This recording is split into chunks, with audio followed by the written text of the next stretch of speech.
Alright, I'm back with a new video. This video, I will go through a maths paper. Okay, this is the maths trial 2025 and it's the Pinang paper. Yeah, it's mathematics trial Pinang paper and it's the kertas satu. Okay, okay, I already received a lot of message from you in Telegram. You all send me a lot of like the PDF, right, for the state paper. So I'm planning to do a few more maths paper after this. I choose this as my first paper lah, the Penang one. And afterwards, I'm planning to do the Kelantan and also Selangor and one more. What is it? Terengganu. Yeah, the Terengganu maths also. I will do it. Yeah. So all my future uploads, I will upload it to members first. Okay. And if you're interested to join my member, uh you can join it lah. All members can watch my videos early. Okay. Yeah. All my videos I will upload to members first. Okay. So if you are a member, you get to watch it early lah. But actually, I will open it to public like around after 1 week. Yeah, like after 1 week, then it will be open to public. Okay. So if you are interested in joining the member, you can click the link in the description. Okay, I'll leave all the link in the description. Okay. All right. So with that being said, let's start going through this paper. Okay, these are the formulas. Okay, let's go with question one. Answer all questions. So number one, all of the following relations are functions except, okay, A, B, C, D. Semua hubungan yang berikut merupakan satu fungsi kecuali, alright. Okay, so first we need to understand what is function lah. If you don't understand what is function, then you can't do this question, right? So let's talk about what is function first. So function, you need to know function is, it has to be every object ataupun each object, every object or each object can only has only one image, has only one image. Okay, and also only one to one relation, and many to one, and many to one relation are considered functions, are considered functions. Okay, so let's talk about it one more time. What is function? Function, the meaning of function is when every object can only have one image. Okay, and only one to one and many to one are considered function, right? So if let's say it's a one to one relation, it will look something like this, right? And as you can see, every object has only one image, right? What about many to one? Okay, many to one will look something like this. This is a many to one. So many to one, you can see every object one image, every object one image, every object one image. So yeah, it's considered function. What about one to many? Okay, one to many is not a function. And you know why? Because you can see one object but has two different image. But I told you function, dia kena every object one image. It cannot have one object have two image. So that's why this is not function. This one is function, this one is function, right? Oh, by the way, this is one to one. This is many to one. And this is one to many, right? Okay, many to many will look something like this, like this, like this, like this, right? Many to many, it will have many to one and one to many happen at the same time. Yeah, it's the many to one and one to many happening at the same time. Then it's many to many. This one also not function. Same reason, because you have one object that has two image, and yeah, function dia kena every object has only one image. So they cannot have one object, two image. So this is not function, not function. That's why only one to one and many to one, right? But this one, they give in ordered pairs. Okay, ordered pairs. Ordered pairs means they write in like a coordinate form. So when you write in a coordinate form, what you can do? Well, you can convert to the arrow diagram. Yeah, you can convert to the arrow diagram. So let's say for A, if I convert to arrow diagram, it's gonna look something like this. Okay, you need to know before the comma, that's the object. This one is image, object, image, object, image. In other words, the x coordinate is always the object. And then the y coordinate, that's the image, right? So the object you can see got 6, 9, 21, right? And then 3, 3, 3, oh, there's just one image. And as you can see, they all have the same image, right? And the arrow has to go towards the 3 lah, because 3 is the image. So is this a function? Well, this is a many to one relation. And yes, it's a function. Okay, because many to one is considered function I mentioned here, right? And why many to one is a function is because every object has only one image lah. You see, every object one image, every object one image. Yeah. So this is a function. Let's do B. So B, I will convert to arrow diagram also. So which one is the object? 0, 1, 2, 3. Okay, the x coordinate 1, 2, 3. Right? 0 join to 0, and then 1 join to 4. Okay, the arrow have to go this side. 2 join 8. Okay, and then 3 join 12. So very obvious this is a one-to-one relation. And if it's a one-to-one relation, it's a function lah. Because every object has only one image, as you can see from here. Okay, now let's try to draw the C arrow diagram. So the arrow diagram for C will be 25, 25, 9, 9. So there's only two objects, 25 and 9. And then for the image, there will be 5, -5, 3, -3. So 5, -5, 3, -3. And how we want to join it? 25 join to 5, 25 join to -5, 9 join to 3, 9 join to -3. It means you square root lah. You square root 25. That's why you get two answer, right? And then 9 square root, you get 3 and -3. Okay, what relation is this? Is it many to one or one to many? You can see it's one to many, right? Yeah, because one object joined to two lines. So this one is one to many. And I told you just now, one to many is not a function. Because function dia kena every object only one image. Now one object has two images. So this is an F, not function, right? And for the last one, yeah, do it. Let's just draw the arrow diagram for D. So you have 0, 1, 2, 3, 5. And then 0 join to 1. And then 1 join to 2. And then 2 join to 3. 3 join to 4. And then 5 join to 6. Yeah, as you can see, this one is a one to one. And one to one is a function. Because every object has only one image, as you can see from here. Okay, so this is function. So the answer is C lah. Okay, the question asks for non-function, right? All of the following are function except, so except C lah. Only C is not function, right? Okay, hope you understand. Let's continue. Okay, number 2, simplify 16 minus 9h squared over m, divide 4 minus 3h over m cubed. So if you want to simplify this, first you need to factorize. If you can factorize, you factorize, right? So for example, the 16 minus 9h squared, this one can factorize, right? How do you factorize this? You can use the differences in square. When you have a squared minus b squared, you can open two bracket, become a minus b, a plus b, right? And you can apply this here because 16 and 9 is a perfect square, and in between them is a minus. Yeah, only minus can use this formula. If this one is plus, then cannot already.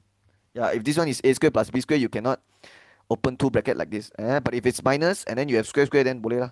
So 16 I can actually change to 4 square. 9 also can change to 3 square h square. But if both number have square, we can just write it like this. Bracket 3h square. Yeah, because they both also have square 3 square h square. So the square you can just put it outside the bracket like this. And as you can see, the a is the 4 lah. And then the b is the 3h lah. And then they both have square, and in the middle is minus. So what you can do, open two bracket, uh, open two bracket. So later it becomes 4 minus 3h, 4 plus 3h, like that. But I have to over m. Okay, the m, that one I cannot do anything lah. M, how you wanna factorize the m, right? So the m memang tak boleh buat apa. And then the divide, you can actually change to times. But when you change to times, this one have to flip. You have to terbalikkan. So now the m power 3 duduk atas already. And then the 4 minus 3h, I will write down here. Right? So here also continue m power 3 over 4 minus 3h. Now you have to take atas darab atas, bawah darab bawah. Okay? The on top darab on top, the bawah darab bawah lah. Okay, when you take atas darab atas, everything here will stay atas, and atas bawah you can cut. So the 4 minus 3h and 4 minus 3h can cut. And one more reason why we can cut is because this is something times something times something, and then this one over something times something. So when the relation is like times times times like that, you can cut, right? So the 4 minus 3h, the whole thing cut already. And then the m and the m cube also can cut. So when you take m power 3 divide m, you left with m square. Because this one no power means power 1, and when you ambil same base bahagi, the power you have to minus. So that's why m power 3 divided m power 1 is m power 2. So you just left with 4 plus 3h multiply with m power 2. And the m power 2 you want to write here also can. Right at the back also can, right in front also can. So you can see the answer already. That's the D. Right? Okay, I don't think you have to expand this because you're doing paper 1 question, right? Paper 1 objective, when you see the answer, you can straight away bullet already. You don't need to, okay? The working is not important, and also you don't need to show the working. Okay, you don't need to do the full step. So just look at the answer when you do it, and once you see the answer, just circle it, and then you are done. Okay, that's all. All right, let's continue. Number 3. Round off the answer of the difference between 0.0368 and 12.1 times 10 power negative 3 correct to two significant figures. And if you look at ABCD, all the answers are in two significant figures, right? But they go right times 10 power something, times 10 power something, 10 power something, 10 power something. It means all this answer is in standard form, right? Okay, so let's talk about standard form. Yeah, let's talk about standard form. Okay, standard form in Bahasa Melayu is called bentuk piawai. And what is that? What is bentuk piawai? Standard form looks like this: A times 10 power n, right? A times 10 power n. And you need to know something about this A value. This A value, it can has a decimal point, but before the decimal point, you can it has to be a digit that is not zero. So I'll give you an example. So the A can be 2.3, it can be 3.7, it can be 4.9, but it cannot be 49.5. It cannot be like that because before decimal can only have one digit. Yeah, so what you have to do, you have to move lah, right? And every time you move to the left, the 10 power n power have to get it plus. And every time you move to the right, you have to minus. Okay? Yeah. So that's the condition for the A. Okay, so the A has to be a decimal number, and before the decimal point can only have one digit, and the digit is not zero, like that, right? Okay, so let's look at this question. They want to find the difference between this and this, right? So what you can do, you just tekan calculator this one minus this one lah, right? But since all your answer is in standard form, so why not we convert both these to standard form also? Because standard form minus standard form, you get standard form, right? It's much more better, it's much more suitable, right? But it's not a big issue because you have calculator, so your calculator will just do everything for you. Okay, but I just want to explain to you how to convert to standard form. So let me show you how to convert standard form. So this decimal point you can see before the decimal is zero, and we don't want that. We don't want that. I told you already, before decimal has kena ada satu digit, and the digit cannot be zero. So you have to move the decimal point, but move to the left or move to the right. Confirm move to the right. If you move to the left it doesn't help because you want the digit before decimal is a number that is not zero. So the only way is to moving to the right, and you move until here. Yeah, you stop at here because you stop at here before this decimal is 3. So it becomes 3.68. And then since you're moving to the right, your power will be negative. And it will be negative 2 because you move 2 times. In other words, 0.0368 in standard form is like this. It's 3.68 times 10 power negative 2. And of course, you have to take this minus with the 12.1 times 10 power negative 3. Okay. And when you find difference, you always take big number minus small number. You don't go and take small number minus big number. So it's big number minus small number. And I know for sure this is the big number. Okay. Because yeah, this one is like times 10 power negative 2 is 0.03. This one is 1, 2, 3. This one is like 0.01. So this one is bigger lah. And then when you minus, you get the answer. Okay. Okay, of course you can minus using the calculator, but I will do it differently. Instead, I will do it like this. I will make the power same. This one is power negative 2, this one is power negative 3. Negative 3 nak jadi negative 2, you can plus 1. Okay. Yeah, because I want to make the 10 power number same. Okay. So it becomes 3.68 times 10 power negative 2 bracket minus 12.1 times 10 power. Okay, the negative 3, I plus 1 here, become negative 2, right? But when you plus 1, the decimal, you have to move to the left 1 time. Because when you plus, yeah, the decimal have to move this direction. So it's not 12.1 anymore, it's 1.21, right? And after you reach here, you can see the 10 power negative 2, the 10 power is same already. So you can factorize out the 10 power negative 2, and then here left with 3.68 minus 1.21.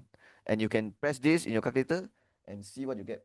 So 3.68 minus 1.21, that's 2.47. So that's the answer, 2.47 times 10 power negative 2. Okay. But they want in two significant figures. So let's round it off. So it's 2.5 times 10 power negative 2. So the answer is B, boy. Okay. Yeah, because two significant figure ma. So the 7 I have to erase, but before erasing I have to plus 1 because 7 is already more than 5, right? Yeah, so that's the answer. Okay. Okay, of course in exam you don't have to do all this extra step 1 lah. You can just press this in your calculator, or you can just press this one minus this one also can, and then they will straight away give it to you already. Yeah. So yeah, so you can just use your calculator to help you. Okay, that's all. Let's continue. Okay, number 4. This is a lower form chapter. Yeah. All right. Diagram 1 shows a solid lies on a horizontal plane. Okay. The line VW lies 7 cm vertically above base ABCD. Where is that? VW. Okay, it's this line. 7 cm vertically above the base ABCD. So if I draw a line down the until it reach the base, here also I draw a line down to the base, it will be exactly 7 cm. Same with here also, it will be 7, right? So that means okay. And then which of the following is the orthogonal projection of the solid on the vertical plane parallel to BC as viewed from X? So we have to find the side view from X. Okay, I don't want to look at the ABCD answer. I just want to do it myself. So from X parallel to BC. So this is BC, right? So if I take out dari sini, so it means I will nampak this plane. I'll nampak this plane. So it's like that lah. I tengok macam ni, right? So what is the view you get? Okay, first of all, this is 5 cm, this is also will be 5 cm. This one is 4 cm, this will be also 4 cm, right? So as you can see, this line and this line, they are not at the same height.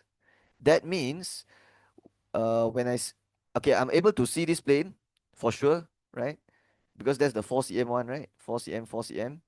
And the bottom here will be A lah. And right, because your eye, you tengok dari sini mah. So when you see A, B is directly behind it, right? And then for this will be D, and right behind it, if you chuchok like that, right behind it is C. And then what about P? Okay, P, if you chuchok, right behind it is not S, because S is slightly taller. It's slightly taller. That means there's no point, uh, there's no point behind P. Okay, same with the Q also. Yeah, it's just Q, because this one is like slightly taller, right? Yeah, so the U is like slightly higher than the Q. That means this line is covered by this plane, so there will be a dash line here. There will be dash line here. Okay, yeah, there will be dash line here, and this dash line is because of this lah, right? Okay, let me label nicely. So the PQ is actually here. This is P, this is Q, and the dash line is the SU one. Yeah, the SU, and it's blocked because of this plane. Okay, because you take out dari sini, right? And that's why I use dash line, right? Okay, and the last final line is this line. Yeah, this one, right? So it will be like it will be lagi tinggi lah, so it will be something like that. Okay, I don't know the exact measurement because they never so this is WV. So I don't know the exact measurement because they never really give us the height. Well, actually they could give us, right? It's 7 cm for the whole thing. And we know this is 1 cm because you remember from S to B is 5. So this is S to B 5. So we know this is 1 cm, 1 cm, right? So we take 7 minus 4 minus 1. This is 2 cm, 2 cm. Yeah, so this is how it should look like. So let's go and ABCD and look for the answer. Okay, A is wrong because there's two dash line here. B is wrong also because there should be a dash line. And so it's either C or D. So the answer is C. Yeah, because the dash line is here, right? Yeah, it's here, not down here. Okay, so that's all. Okay, number 5, simplify this thing. All right, this is under indices. Okay, it's also a low form chapter. So when you do indices, you can only take same base, multiply with same base, or same base divide with same base, right? So you can take number times number divide number, and then P times P divide P, and then Q times Q divide Q. So number dengan number boleh buat, P dengan P boleh buat, Q dengan Q boleh buat. Okay. So let's do number first. 9 times 3 divide 27. If you press that, you will get 1. And then P dengan P boleh buat. So P power 2 times P power 2 divide with, okay, there's no P down here. So just do P power 2 times P power 2. Okay, P power 2 times P power 2 is P power 4. Because when you have same base, you want to times the power, you have to plus. So kalau same base darab, the power have to plus. And then the only thing left is the Q. Okay, there's no Q here. Okay, but there's Q down here. So Q power 6 divide Q power 2. Okay, if same base divide, the power you have to minus. So Q power 6 minus 2 is Q power 4. And the 1 tak tulis pun tak apa. So the answer is C.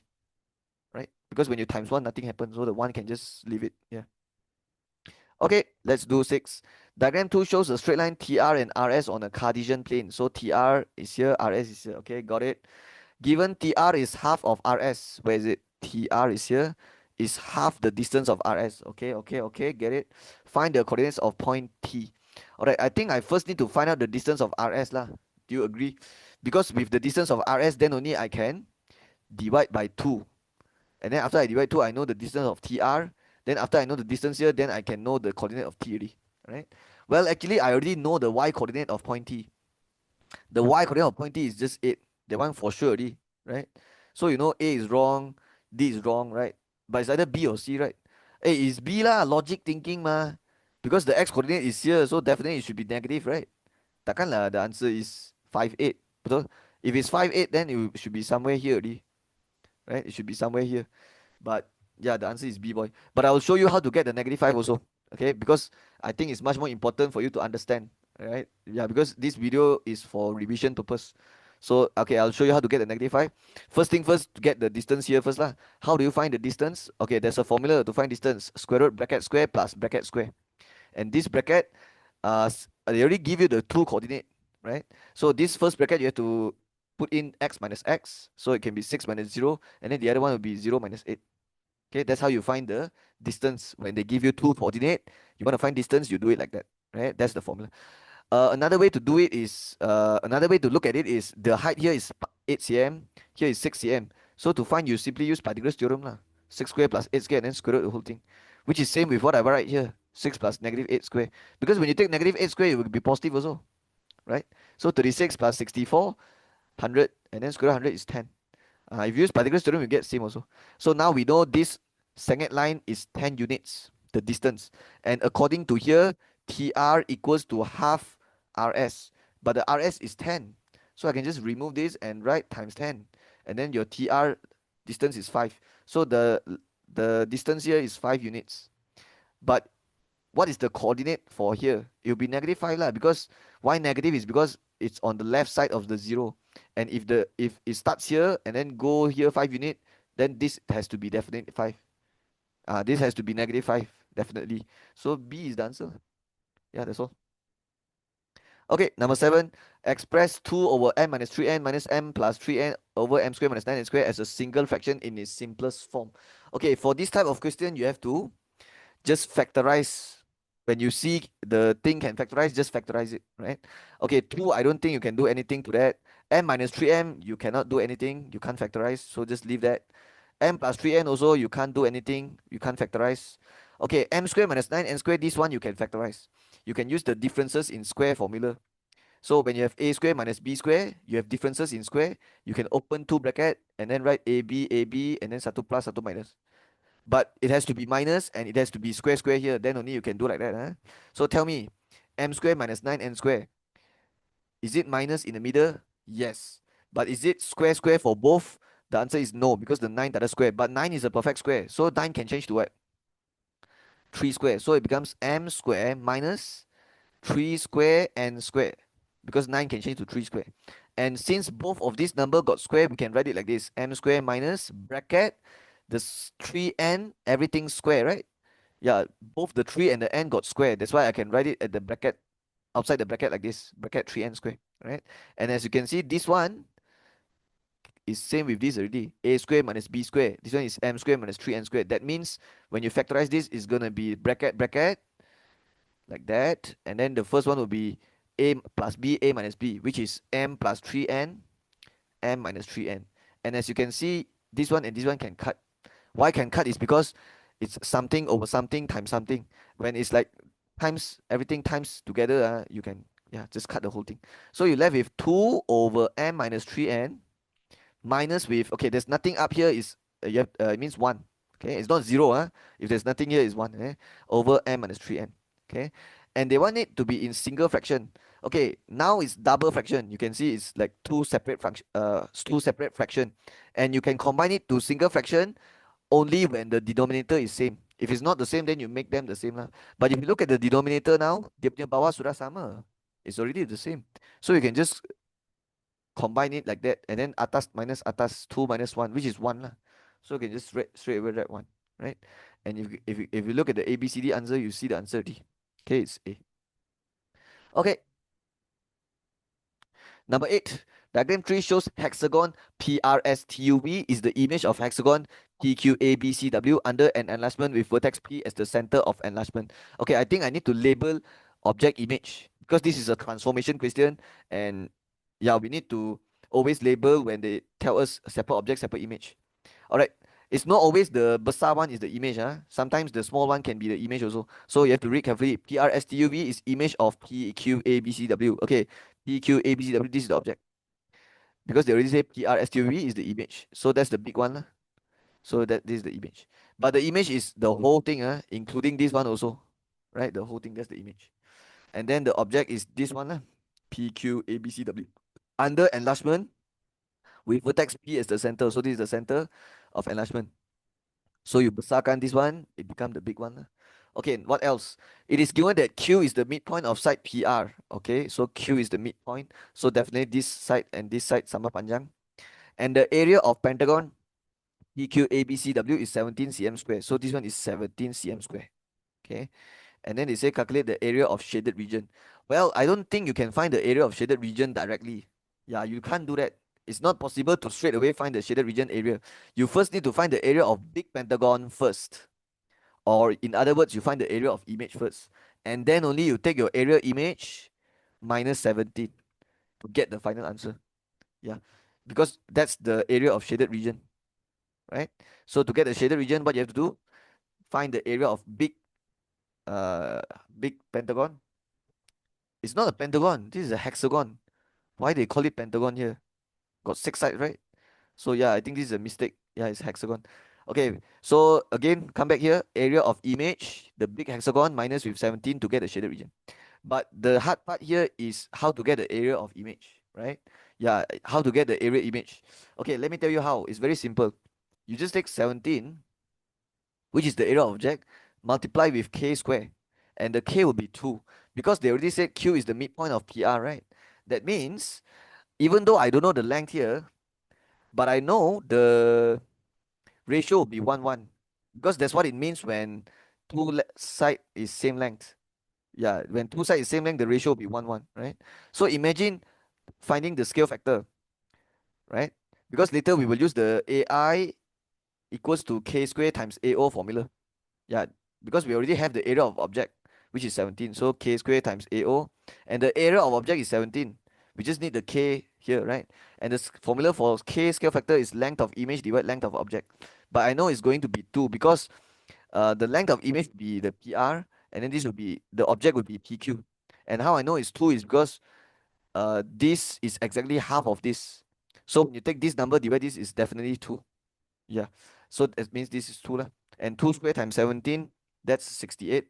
But this is not the answer. 68 is the area of image. They're asking for shaded region, so you have to minus. So the answer is 51.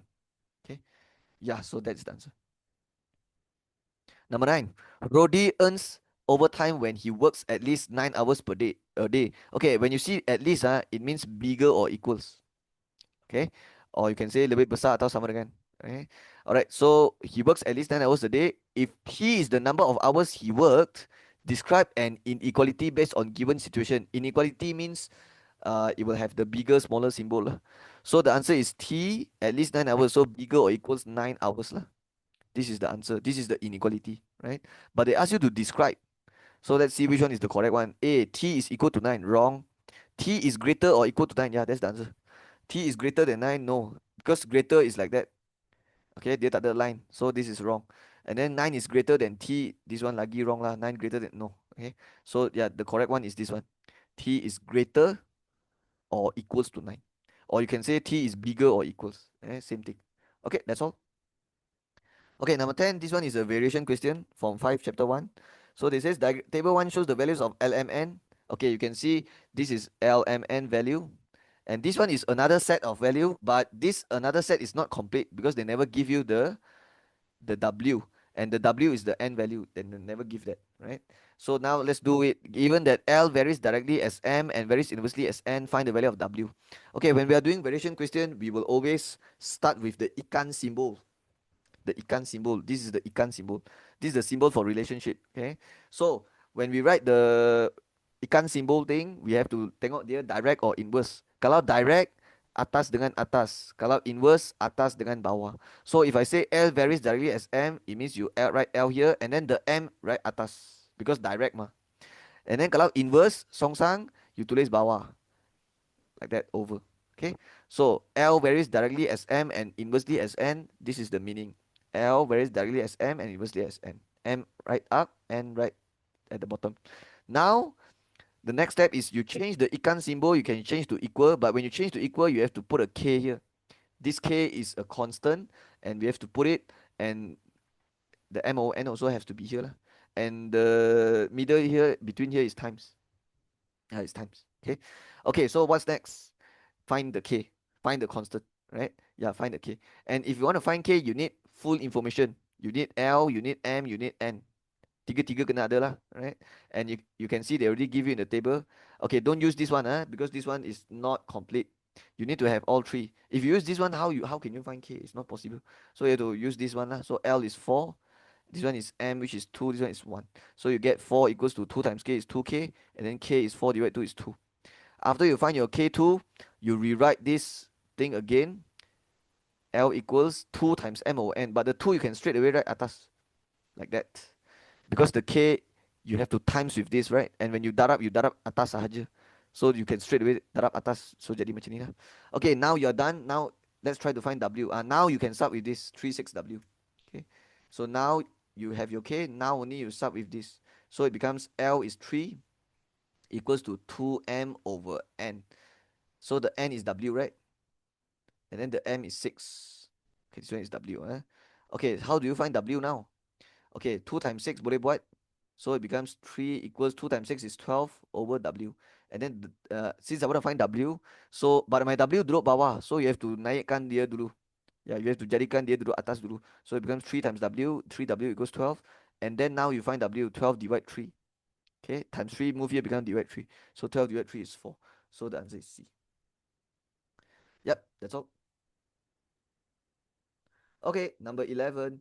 Diagram 4 shows a ladder AB. Ladder means like a tangga lah, leaning against the wall of a building. Okay, let's find out where's the tangga. So I'm going to use a highlight. So the tangga is this one AB. And it's leaning against the wall of building. So you can see it forms a right angle triangle, right? Yeah, because wall this corner right here should be 90. Okay. Okay, what happens next? The length of the ladder is 4.0 meter. So the 4.0 is here lah. That's the length of ladder, right? Okay, but I think it's better I just draw a new one here. Because this triangle overlap with the other triangle. So it's confusing if I label it here. So I'm just gonna label it here. So this is your AB and this is your 4 meter. Okay. Oh, there's also the line here, right? 1.2 meter. So we can actually use Pythagoras theorem to find here, right? But let's not find it first. Let's see what they want. The length of the ladder is 4 meter and the distance of base from the wall is 1.2 meter. Base from the wall. So yeah lah, this one lah. Okay. And then when the top of the ladder slide down by X meter, so this is the top of the ladder, slide down by X meter. What happens is now the ladder become here already. Then the base of the ladder move outward 2.0. Okay, so when this A move down here, what happens is this B will move left also. So when you move left, you move until here lah. So this is your another right angle triangle. So let me use another color to highlight. Let's use red color this time. So this is the second right angle triangle. Okay, and I think it's better I draw it out also. So this is your 90. And what is there any information I have? Yes, the 2.0 meter. Oh, and one more thing. This one also we know, right? Is 4 meter. You know why? Because when you slide the ladder down, the 4 meter never change because 4 meter is the length of ladder. So even if you slide down, the length is still 4 meter. Okay. Yeah. But the distance here changed already. Yeah, this distance definitely changed already. It becomes shorter already, right? Because when you slide down, yeah, it will be shorter already. Okay, so they say find the value of x. It means you want to find this distance right here lah. Okay, actually it's not that very difficult. You just find the whole distance here to here and then you minus here to here lah. Yeah, that's how you do it. So how to find the distance from here, which is point A, to the base? Well, use Pythagoras theorem lah. Square root, because you have the two sides and you want to find the remaining side in a right angle triangle, you just do Pythagoras theorem. So square root, bracket square. This one also 4, this one also 1.2, and plus or minus? Minus. Okay, because you are not finding the longer side. You're not finding the hypotenuse. You will only plus when you are finding the longest side, the hypotenuse. Okay, so this one you minus. So you just press this in your calculator, then you get the answer. So 4 square minus 1.2 square. Wait, let me press. 1.2 square and then square root the whole thing. Okay, let's just write in two decimal place. Because I look at the ABCD, they write in two decimal place also. So it's 3.815, so 3.82 meter. So okay, the 3.82 is the distance from here to here, which is, yeah, which is from here to here, 3.82. Okay. Next, I need the distance from here, the red color triangle height. So how do you find this? Use Pythagoras theorem also. Square root bracket square. And then sine to base 4, sine to base 2, plus or minus? Minus also, because you are not finding the hypotenuse longer side. So 4 square minus 2 square, square root. Okay, let's write in two decimal place also, 3.46. And the 3.46 is the red color triangle height, 3.46. So now how do you find x? Just take 3.82 minus with 3.46, then you get the balance here lah. So what is 3.82 minus 3.46? You use your calculator and you will get 0.36. Okay, yeah, just press your calculator, you'll get that. Okay, that's it. Okay, number 12. Given s equals to n over 2 bracket a plus t, express small t in terms of small a, small n, and big S. Okay, if they want to express t in terms of a, n, s, it means you want the t to be single. So you want the t to be single means you have to pindah lah. You have to pindah until the t is single on one side. So what you have to do is, okay, I will not expand this. Actually can also. Kalau nak kembang, you want to expand can also. But I will not do that. And I will tell you why. It's because I want the t to be single. Imagine if I multiply the t with n over 2. I will get nt over 2, which is not that good because I'm trying to find t single. You are making your t have a lot of stuff around t. So that's why I didn't choose to do that. So instead what I will do is, I will write n over 2a plus t equals to s. It's the same, it's the same thing. I just write the s on the other side. And I'm trying to find t now. So instead of expanding, I won't expand. I will bring the n over 2 to the other side. So it becomes s, and then divide with n over 2, which is times 2 over n lah. Okay, yeah. So you can see, okay, let me explain using another way. So you can see the 2 duduk bawah kan. So the 2 duduk bawah means bahagi lah. So bahagi hantar jadi darab, so 2s. And then the n duduk atas means times darab. So darab hantar jadi bahagi like that. Okay. And then now to find t is very simple. I just take 2s over n minus a. And I'm looking at the answer, actually have answer already. So I can just straight away bullet. Yeah. Yeah, we are just doing paper 1. So when we are doing paper 1, when we see the answers, straight away circle already. Okay, that's all. 13. Diagram 5 shows a speed time graph movement of two vehicles. Okay, this is definitely the Form 4 Chapter 7 graph of motion. And it's under the speed time graph lah. Okay, so let's look at the y-axis. It's speed in kilometer per hour. And then the x-axis is time in hour. Okay, look at the unit also. Because sometimes dia main dengan unit tau. So you have to be careful. So this one is kilometer per hour. This one is hour. Okay. So for speed time graph, you need to know the gradient will give you the acceleration, or sometimes we call it Rocko's rate of change of speed. And then the area under graph will give you the distance. Okay, will give you the distance. Okay, so these two things need to know. Okay, all right. So let's see what else they says here. Graph OPQR shows the movement of a car, and AB shows the movement of a van. Let's label this. OPQR is car. Okay, I'm gonna use highlight again. So OPPQQR, this is car. So I'll just put arrow like this, car. And then the other one is the van. So the van graph is like this. Okay, so this is the van. Okay, let's talk about the movement of the car first. So what happens to the car? So from here to here, what happens? Accelerate. Okay, accelerate. Because this is a speed time graph. When the line is going up, what it means is the speed is increasing over time. So this is accelerate. Okay, or you can say the speed increases over time. And then what happens here? Constant speed. It means the car is still moving, but it's moving at a constant speed or uniform speed lah. Dia bergerak dengan laju yang seragam. So it's like the speed maintained at same, never increase, never decrease, it's same speed. And then here accelerate again. Okay. What about the van? Okay, the van is just a line going down like that. So it's just the speed is just decreasing over time lah. Yeah, because the speed start from here and it slowly decreases until eventually it reaches 0. So it just keep on decreasing speed, or you can say decelerate. Okay, now let's see what else. If the difference in distance of car and van for the last 1 over 4 hour are 12.5 km, calculate the value of v. Okay, you want to find this v, And they say the difference in distance for car and van for the last 1 over 4 hours. So let's cut off at last 1 over 4 hour. Last 1 over 4 hour is here lah. Yeah, because 3 over 4 minus 1 over 4 is last 1 over 4 ma. So 3 over 4 minus 1 over 4, you get 2 over 4. But 2 over 4 is 1 over 2 lah. Yeah, so this is the cutoff, right?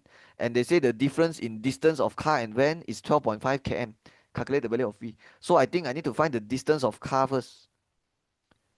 Yeah, I need to find the distance of car and then find the distance of van and then and then take the difference equals to 12.5. Yeah, that's the plan now. Okay. And after I do that, then I will get my value of V lah. Okay, how to find the car distance? I told you already. Speed time graph, you can use the area under graph to find the distance. For speed time graph only. So for speed time graph, how you find distance? By finding the area under graph. Okay. So tell me, the car is the red color line, right? So for the last 1 over 4 hour, you cut off here. So where is the area under graph, under this red color line? It will be here, right? But you don't find until here. It's including here also. Under graph means it's like this whole shape. So it's the trapezium lah. And the area of trapezium is 1 over 2 times with the sum of parallel sides and then times with the perpendicular distance between the two sides. So the sum of parallel side will be here plus here lah. And to get this, you simply just look at the y coordinate, v minus 20. And then have to plus with the height here will be the r coordinate, the y coordinate for here, which is v lah. The height here is v. So it will be v minus 20 plus v. Okay. So v minus 20 plus v like that. And then multiply lagi dengan dia punya distance between the two parallel sides, which is 1 over 4. Okay. Okay, let me tell you one more reason why you can take the value straight away like this. Is because the unit is also ngam already. Because kilometer per hour, this one is hour. So imagine when you take km per hour times with hour, what happened? The h can cut, you left with km, right? That's why you can straight away take the value. But what if this one is kilometer per hour, but this one is in minute? Then you have to convert already. Then you have to convert these numbers to all these numbers to hours already. Yeah, because km per hour cannot cut with the minute. Okay. Yeah, when you're finding area, you are basically taking the y-axis times with the x-axis. That's why you have to make sure the unit can cut, right? And also the difference in distance is in kilometer. Yeah, so this one will come out in kilometer later. Okay. Okay, v plus v is 2v, and then you get 2v minus 20, but you have to divide 4. I mean divide 2. So it becomes 1. Okay, 1 over 2 times 1 over 4 is just 1 over 8, right? And then inside here is 2v minus 20. And then when you divide by 8, okay, 2v divide 8 is v over 4. 20 divide 8 is, okay, use calculator. 20 divide 8, what is that? 5 over 2. Okay, so that is the car distance. Okay, v over 4 minus 5 over 2. Now it's time to do the van distance. So van is the yellow color line, but they only want the distance for the last 1 over 4 hours. So it's only this part of the line. So under means here lah. So we are only finding the area of triangle. So the formula is 1 over 2 times base times height. Okay, the base will be the distance here, which is 1 over 4. Okay, because you take 3 over 4 minus 1 over 2 is 1 over 4. And it's in hours. And then multiply with the height of the triangle. It's v minus 20. And it's in kilometer per hour. But it's fine because if this is in hour, this is in kilometer per hour, you cut the hour, you left kilometer lah. So later it will come out, the distance will come out in km. Alright, 1 over 2 times 1 over 4 again is 1 over 8, right? And then times with v minus 20. So the v minus 20 straight away right atas lah. So I will just do it fast like that. So it become v minus 20 over 8. Okay. Yeah, because the v minus 20 you darab atas ma, and then bawah darab bawah is 8. Okay, this is the distance, this is the distance. Now take the difference equals to 12.5 km. Okay. But when you find the difference, you have to take besar tolak kecil. Right? So which one besar? The car one besar. So you have to take v over 4 minus 5 over 2 minus bracket this one. V minus 20 over 8 equals to 12.5 km. Let me tell you how I know the atas one is besar. Okay, even though I don't know the value of V, but I know this one will be bigger because the area covered by the red color line here is way bigger than this. Did you realize? Yeah, for the car, you're finding the area of trapezium, and you can clearly see the area of trapezium is bigger than the area of the size of the triangle. And the triangle is actually part of the trapezium. So definitely this one minus this one. Okay. Okay, now you can find the value of V. You just pindah saja lah. Okay, how to do this? First of all, the bracket here, I have to open the bracket. So V over 4 minus 5 over 2. So when you open the bracket here, it become what? My plus, and then the negative, you expand, it become negative V plus 20 over 8 equals 12.5, right? And now I want to find V, right? So in order to find V, but there's fraction, and we don't like when there's fraction. So how to get rid of the fraction? You make every denominator same. Yeah, you make sure every denominator is the same value. Okay, so this one is over 4 over 2 over 8. So I can make everything over 8. So this one times 2 times 2. This one nak jadi over 8 times 4 times 4. This one is already 8, so no need to do anything. This one is over 1, so times 8 times 8. So what happens here? Tengok atas. So atas on top, you have 2v minus 5 times 4 is 20. And then this one is minus v plus 20. And then equal 12.5 times 8. Okay, let's press. 12.5 times 8, 100. Okay, now you can find V lah. Okay, V dengan V boleh buat, number dengan number boleh buat. So 2V minus 1V is 1V. Negative 20 plus 20 can cut because negative 20 plus 20 is 0. And then so V is 100 lah. So the answer is B, boy. So yeah, that's the answer. Okay, let's continue. Okay, 14. Just by looking at the diagram, I already know which chapter is the Form 4 chapter. It's called Measures of Dispersion, and it's for the ungrouped data. Okay, and this one we call it the dot plot titik. Okay, so this one is for the Form 4 chapter. Okay, diagram 6 shows a set of dot plot for 20 students in a school that participate in a history quiz. Okay, if you look at this, these are all score for history quiz. So this one is 31, 32, 33 marks, right? 33 marks, and there's only one dot at 33. That means there's one student that scored 33. So what the two dot here means? It means there's two students that score 40 marks. What about these three dots? Three students score 50 marks. That's what it means, right? It means the number of dots represents the frequency. Okay. Yeah, bilangan dot is the kekerapan, is the frequency. Okay. And you can see it's for 20 students, right? Yeah. And if you count, there will be 20 dots here. Okay. Yeah, so let's go. What they want here, calculate the median. It means they want the middle number. Okay, let me tell you how to find the median. Median means you are finding the middle number. Okay, the middle number. So if you write this in a line, it will become 33, comma, 40, but there's two students with 40, so 40, 40, right?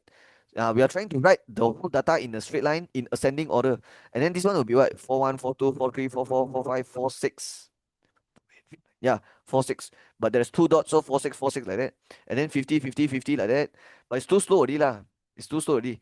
If you do like that, yeah, you can also you list until everyone, and then after you're done, you cut, and then find out the middle number lah. Okay. But doing it like that is a bit slow. Let me show you a quicker way. You already know there's 20 dots in total. It means there's 20 data, 20 numbers here. So imagine you have 20 numbers. Where is the middle? It's not 10, it's not 10. Because if you have 20 numbers, it means if you cut it in middle here, there will be 10 numbers here, 10 numbers here. So the median should be the 10 number plus with the 11 number divided by 2. Okay. So let me tell you the formula for median. Is n plus 1 divide 2. This formula we can use to find out the position of the median. Q2 is median. So median, you can use this n plus 1 divide 2. And the TH here means is the position. Dia punya kedudukan. Okay, kedudukan dia. So n will be the 20 lah. So 20 plus 1 is 21. 21 divide 2 is 10.5. But the median is not 10.5. What this means is the median is at the 10.5th position. That it means you have to take the 10th number and the 11th number plus together divide by 2. But sir, if you don't list out in a line, how you want to know the 10 and 11 number? Yeah, easy ma. This is the first one. Second, third, fourth, fifth, 6, 7, 8, 9, 10, 11. So 10 and 11 is these two numbers right here lah. So it will be 51, 1, 2, 3, 4, 55. So both numbers are 55. So to get the median, you simply take 55 plus 55 divide 2 lah. And if you press, you get 55 also. Yeah, that's how I do it. Okay. Yeah, because if you count from here, it's already in ascending order. So you can just count like that and then look for the 10th and the 11th number. Okay. Okay, that's it. So that's it. Okay, let's do 15. Kamal has 3 red balls, 5 blue balls, 8 yellow balls. If he chooses one ball at random, what is the probability that he does not choose a blue or yellow ball? This is definitely the probability chapter. Yeah, it's the Form 4 chapter 9, probability, kebarangkalian. So how do you find probability? Okay, they want probability does not choose a blue or yellow ball. Does not choose blue or yellow. Okay, what I will do is I will find the probability of blue or yellow first. Yeah, because they say does not choose. So I find probability of blue or yellow and then I take 1 minus the answer later. Later I take 1 minus. Because total probability is 1. So I minus with blue or yellow, then I get the one yang not blue or yellow lah. Okay, what is the probability of blue or yellow? Okay, the probability of getting blue or yellow would be 5 plus 8, which is 13 over 16. Okay, the formula for probability is PA equals NA over NS. So like let's say you want to find probability of blue, then this will be number of blue over total. If you want number probability of yellow, then it will be number of yellow divide total. But for this case, they want it to be blue or yellow. That means this has to be the bilangan for blue or yellow, which is 13 lah. Because you add the two thing, add the two, right? 5 plus 8. And then the total is 5 plus 8 plus 3, 16, right? But this is the probability of blue or yellow. They're asking for not blue or yellow. So 1 minus 13 over 16, and you can get 3 over 16. Because 1 is 16 over 16. So 16 over 16 minus 13 over 16 is 3 over 16. So the answer is C. All right, that's all. Okay, let's do 16. Suraya is a teacher with monthly income 3,500. Okay, she also does a part-time job as tuition teacher. Oh, same job as me, okay. With monthly payment of 600 ringgit. Okay, wait. So monthly. This one is income. This is also income, right? Because tuition teacher ma. So yeah, these are both income. And then the total fixed expenses is 1250. She found that her cash flow is worth 100. Calculate the variable expenses. All right, let's find out. Okay, let's talk about the cash flow formula. Okay, cash flow formula. Cash flow, the formula is take the total income. I'll just call it TI minus with the total expenses. That's how you find the cash flow. Okay, total income minus total expenses. Okay, the total income, I can find it 3,500 plus 600, which is 4,100. But the total expenses we actually don't know. Yeah, you know why don't know? Because they never give us the variable expenses. So all what we know here is we have to minus 1250, the fixed expenses, but the variable expenses don't know. So I will just write it minus X like that. Okay. Actually you can write like that 1250 plus X in bracket. It means to get the total expenses. Okay, how you get the total income? You take 3,500 plus 600, right? So how you should get your expenses? It should be 1250 plus with the variable. So it's 1250 plus X lah. Okay, but actually you can remove the bracket. But when you remove the bracket, what happened to the plus inside? It become minus lah. Yeah, that's why you can just write minus 1250 minus X like that. Because when you open the bracket, you have to change sign for everyone inside the bracket. Okay, and then the cash flow is 100. So how to find X now? Okay, you can press 4100 minus 1250. Okay, this is 100. I write first. Okay, what is 4100 minus 1250? You get 2850 minus X. And I'm trying to find X now. So let's try to make the X positive. So minus X move here become positive X, and then 100 move there become minus 100. So 2850 minus 100. So the answer is 2750. Yep, that's all. 17. The following information is about a situation. Okay, let's read. Rihanna wants to buy handbag, like a diamond handbag. Get it? Because Rihanna has a song called Diamonds. Okay, never mind. Let's continue. The price of handbag at shop A is more expensive than the price at shop B. Okay, so shop A is more expensive. Okay, however, shop B is located further away from Rihanna's house than shop A. Okay, which of the following is a problem for the situation above? Okay, I think this is from 5 chapter 8, the mathematical modeling. And you know, in the mathematical modeling, there's like 6 steps you have to hafal, right? And what's the first step? Identifying the problem, right? So this is what they're asking lah. Which of the following is a problem? So it's like you are trying to identify the problem. So let's see A, B, C, D. Which one is the problem here? Okay, A says time taken to get to the shop. Yeah, that's true because they got mentioned something about shop A more expensive, but shop B is further than shop A. All right. Okay, so this is one of the problem lah. Time taken. B is like Rihanna desire to buy handbag. C is the brand and price of handbag. D is the price of handbag and distance to the shop. Okay, I think the desire and the brand and price is not related. It's not the concern here. The brand and price, yeah, I don't think the brand is like uh is the main concern here, because they mentioned about the handbag being more expensive and the location is further.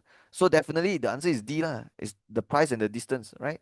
Okay, why A cannot is because okay, time taken to get to the shop, yes, yes, because one is further, right? But they also mentioned something about the price being more expensive. So obviously this Rihanna person care about whether the handbag is diamond or not diamond. Yeah, because she has a song called Diamond, Rihanna. Okay, okay, sorry. Okay, okay. So that means she care about the price also. Okay, so yeah, the best answer here is D lah, the price and the distance. Okay, because in the situation here they mentioned about price and also the location, shop B further being further, right? Yeah, so D is the answer. Okay, okay, that's all. Okay, number 18. City bought a washing machine costing 2,400 ringgit. Okay, she paid a deposit of 10% for the price and paid the balance in monthly installment over 18 months. Oh, it means the 10% is the down payment. Down payment or bayaran pendahuluan. Eh? Okay, the simple interest rate is 8% per annum. What is the monthly installment? This is definitely from 3, chapter 3. Yeah, this chapter you learn about the interest. You learn about simple interest and compound interest. But this question right here is the simple interest. So you use the simple interest formula. Okay, let's talk about simple interest formula. The formula is I equals PRT. This is how you get the interest. Okay. But this question they ask for the monthly installment, right? So later you have to find the total loan repayment. The formula we have to use is this one: A equals P plus PRT. Okay, let me tell you what is A. A is the total loan repayment. Okay, loan repayment. What is total loan repayment? Okay, loan means pinjaman. Repayment means bayar balik. So what is total loan repayment? Jumlah yang you kena bayar balik after you pinjam. Okay, and the formula to get the total loan repayment is the P, which is the bayaran pinjaman asal plus with the interest faedah. Ya lah, because if you pinjam a certain amount, but when you pulang balik you cannot just pulang balik the exact amount. You have to, the bank will charge you interest. That's why you have to plus with the interest. That's why the formula is the amount you pinjam plus with the faedah, the interest, because the bank charge you interest, right? So after you get your total loan repayment, then only you divide to get the monthly installment. Understand? Yeah. Total loan repayment is the total loan you have to pay for the whole, how to say, for the whole period. Okay. But if you want to find monthly, then only you divide later lah. But let's focus on finding this first. Finding the A first. So the A will be P plus PRT. So berapa yang dia pinjam? It's not 2,400 guys. Come on. 2,400 is the washing machine price. She already paid 10%. She already paid 10% on the spot. So the amount she pinjam will be 90% lah. Times with 2,400 lah. Understand? Because you already pay 10% ma. So of course you can also do 10% times 2,400 and then take 2,400 minus that one. Can also. But I'll do it like that. It's faster. 2,400 times 90 over 100. So you get 2,160. Okay. That means she already paid 10%, but the remaining 2,160 she will pay it by monthly installment. So this is the amount that she will pinjam from the bank. This is the P. This is the P. So 2,160 is the P, the amount they pinjam. But you have to plus with the PRT, which is the interest formula. So the P will be 2,160 times with the interest rate and also the time in years. So let's keep reading. She paid a deposit 10% of the price and paid the balance in monthly installment. So the balance is the 90% lah, which is the 2,160 we talked about just now. And they said over 18 months. Okay, 18 months, if you convert to years, is 3 years. Is it? No, no, no, no. 1 year has 12 months. So 18 divided 12 is, yeah, it would be, like, I don't know how much. So what's 18 divided 12? Let's press calculator. 3 over 2. Okay, 3 over 2 means 1.5 years lah. 1.5. So this one is 1.5 years. Okay. Okay, and this will be the T later. Yeah, T will be the time, and it has to be in years. Cannot be in months one. The T has to be in years. And then the simple interest rate is the 8%. Okay, this 8% is the R lah, definitely. Yeah, because I told you R is the interest rate, right? So what is the monthly installment? Okay, let's find out the total loan repayment A first. So the formula is P plus PRT. Okay, the R I told you is 8%. So 8% is 0.08. Because 8 divided 100. And then the time in years is 1.5. Now it's time to press all this. And after this, you will get the total loan repayment. So the answer is 2, wait, 2160 plus 2160 times 0.08 times 1.5. Okay, my calculator give me 2419.2. So that is the total loan repayment. Okay, but you don't bulat C, No, no, no, no, no, no, no, no. Don't bulat C. They're asking for monthly installment. Okay, this one is not the monthly installment. This is the total amount you have to pay back to the bank. The total loan repayment.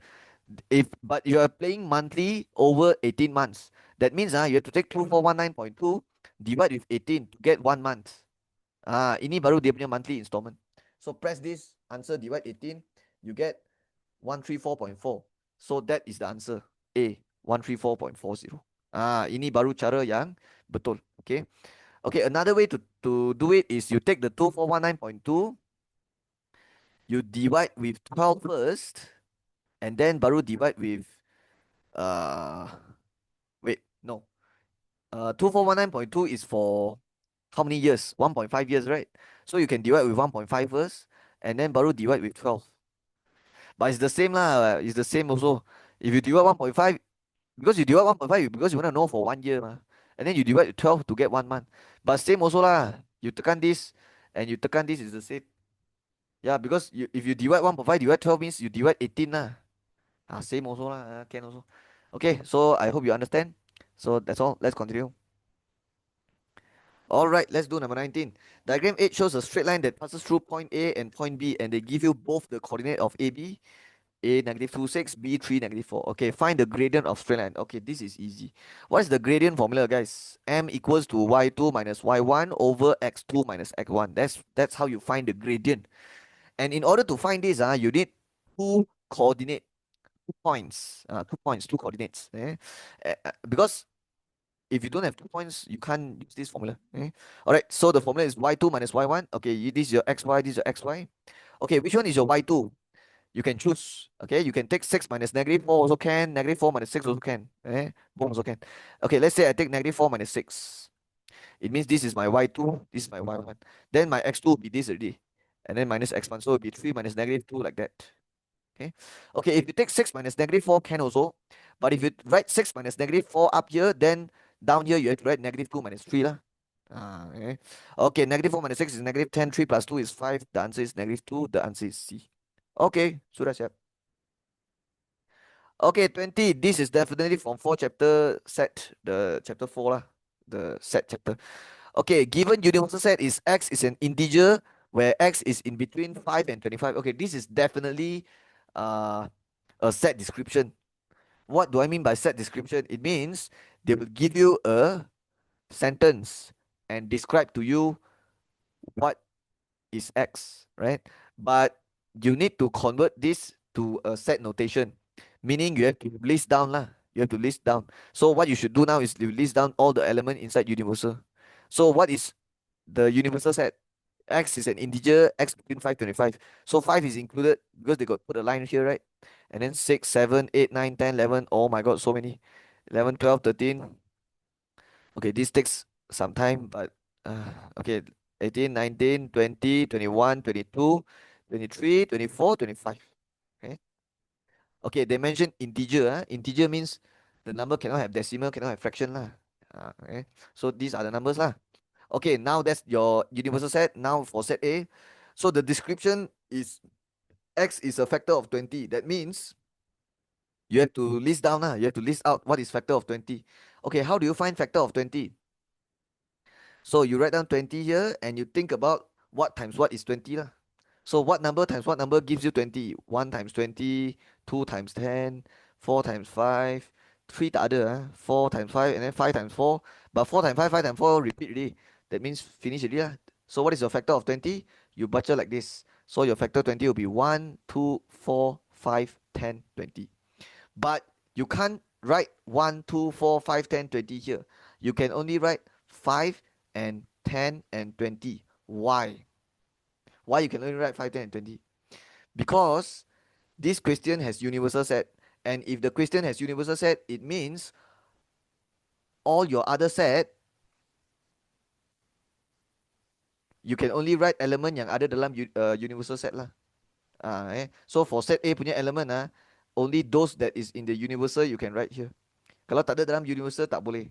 Because universal set is the universe, is the semester. Yeah, it's the universe. So you cannot have something outside of the universe. Because universe is the whole universe already. You cannot have anything outside of the universe. So that's why we never take the 1, 2, 4 because 1, 2, 4 is not in the universal. Okay, now for set B, x is a factor of 25. So you do same like this now lah. 25 and then you think about what times what is 25. So 1 times 25, 2 cannot, 3 cannot, 4 cannot, 5 times 5. Okay, so these are all the factors 1, 5, 25. But you cannot write 1 because 1 is not in the universal. But 5 you can write because it's in the universal, and 25 also can write because it's in the universal set. Okay, after listing out all the elements, now what they want, which of the following statement is true? Okay, imagine if I never list down. You can't do it, right? It's very difficult, right? That's why you must list out. Whenever they give you this kind of description, always senaraikan dia punya element. List out the elements. Or you can say change to the set description. I mean set notation. Yeah, write down your set notation like that. Okay, now we can answer the question already. So the A says A is subset of B. This symbol we call it subset. What is the meaning of subset? Subset means every element inside set A is inside set B. That's what it means. Okay. So I repeat one more time. A is subset of B means semua element A ada dalam B. All the element in set A is inside set B. That's what it means. So is this true? All the element of A in set B. That's not true. 10 is not here, 20 is not here, so A is wrong. A is wrong. Okay, second, B. They says B is subset of A. What's the meaning? It means semua element dalam set B ada dalam A. So is this true? Semua element B ada dalam A. This is not true because 25 is not inside A. So B is also wrong. What about C? Bracket A intersect B is subset of B. Okay, let's find out what is A intersect B first. A intersect B will be the A and B common elements, the overlap between A and B. So you can see A and B, the overlap at 5 lah. That's the intersection. And they said the A intersect B answer will be subset of B.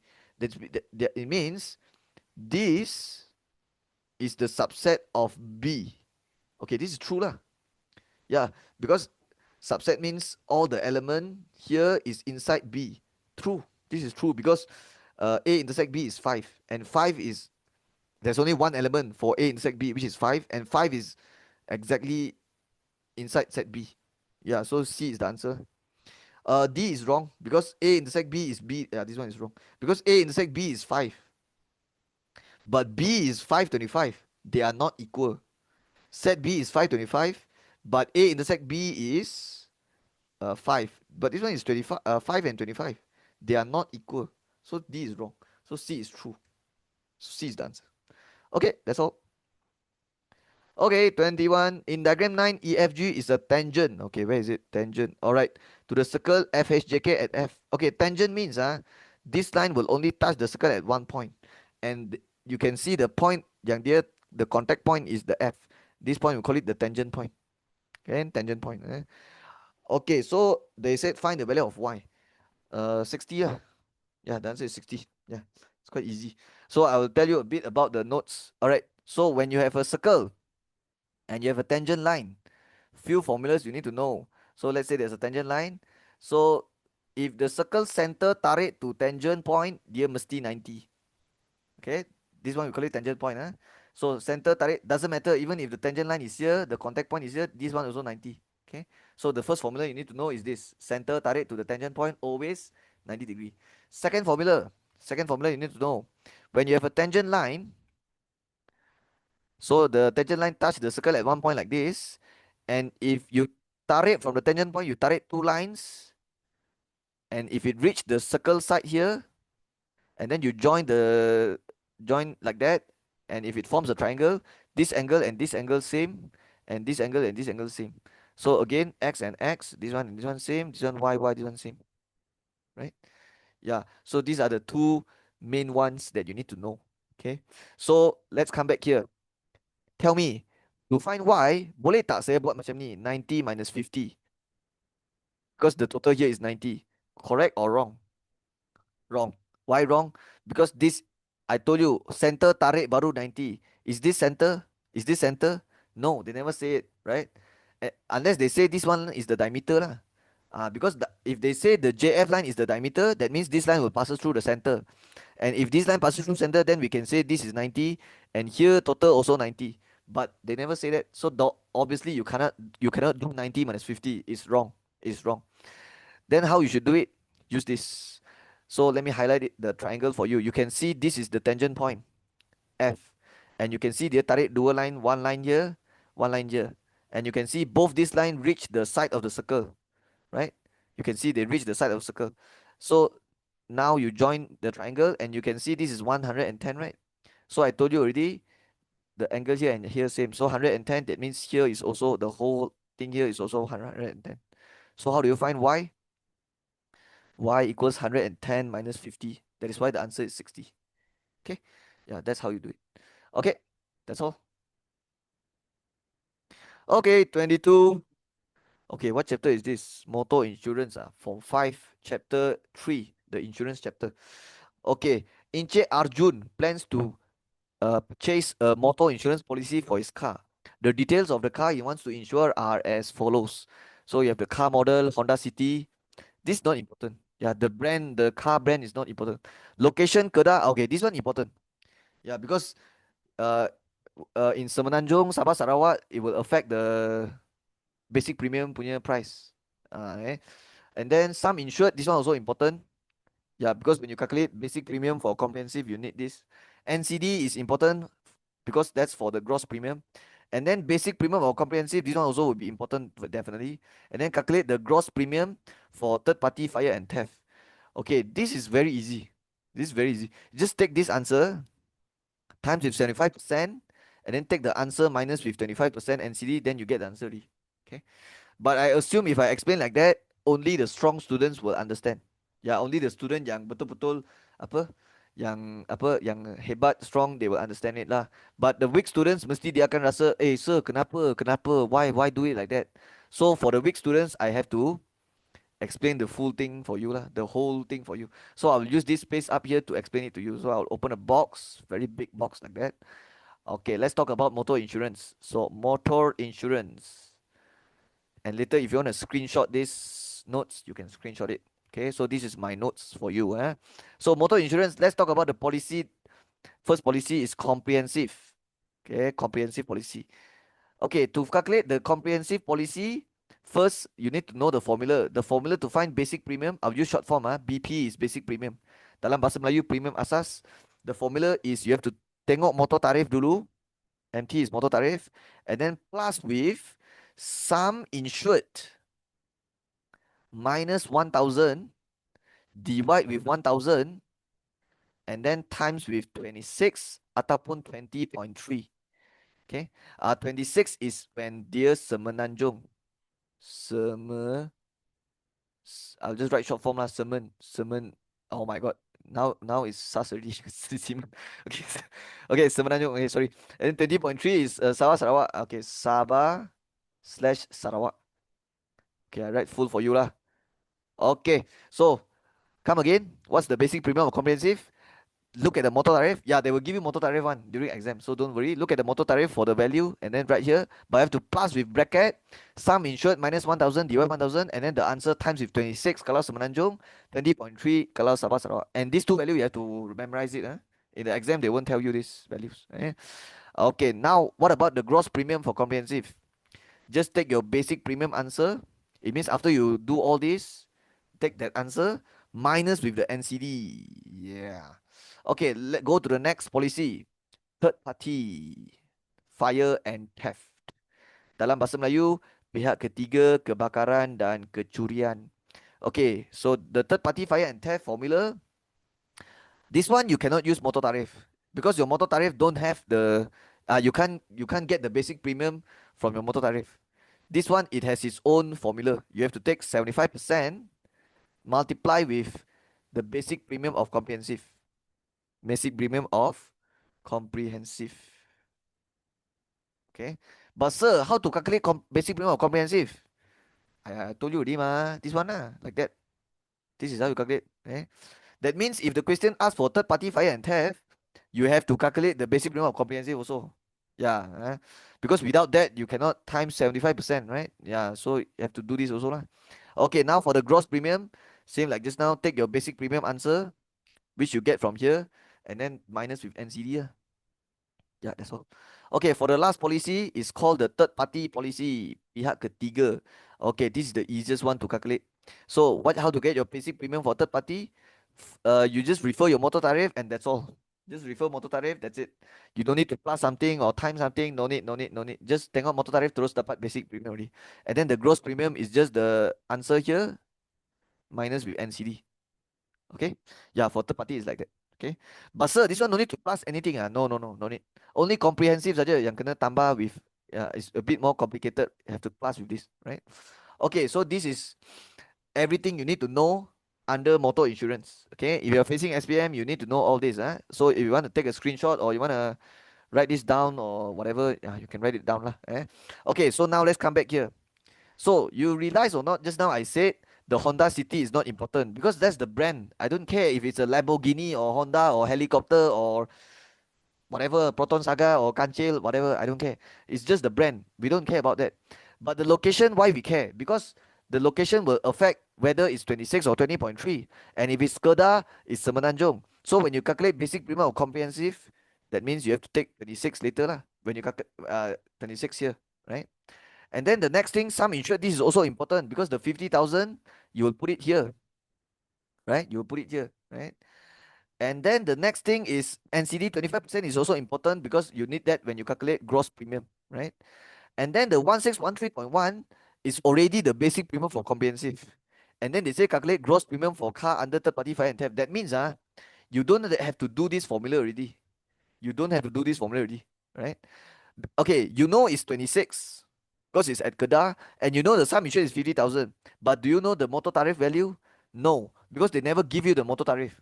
They never give you the motor tariff. Did they give you the motor tariff? No. And do you know why they didn't give you? Because they already do it for you. This 1613.10 is already the basic premium of comprehensive. That means this 1613.10 is already the result after you do all this. That means you don't have to do all this already. They already do all this for you, and the answer comes out is this 1613.1. So you can just continue, take the basic premium of comprehensive, and then times with 75% here to get the basic premium of third party fire and theft. Because the soalan asks for gross premium for third party fire and theft. So let's calculate the BP, basic premium for third party fire and theft. So according to the formula, 75% times with 1613.10. Press this, you will get 1209.83. But you have to minus with NCD to get the GP, gross premium. So 1209.83 minus with bracket, the NCD is 25%. So 25 over 100 multiply with 1209.83. After you press all this, you get the answer.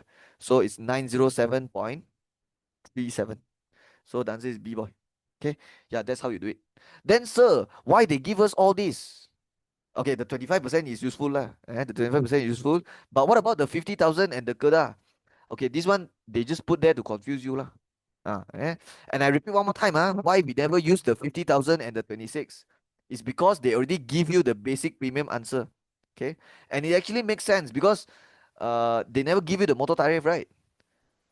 It's logic lah. You know why they never give you the motor tariff? Because they already calculate the basic premium for you. Okay, if you have to calculate yourself, they must give you the motor tariff.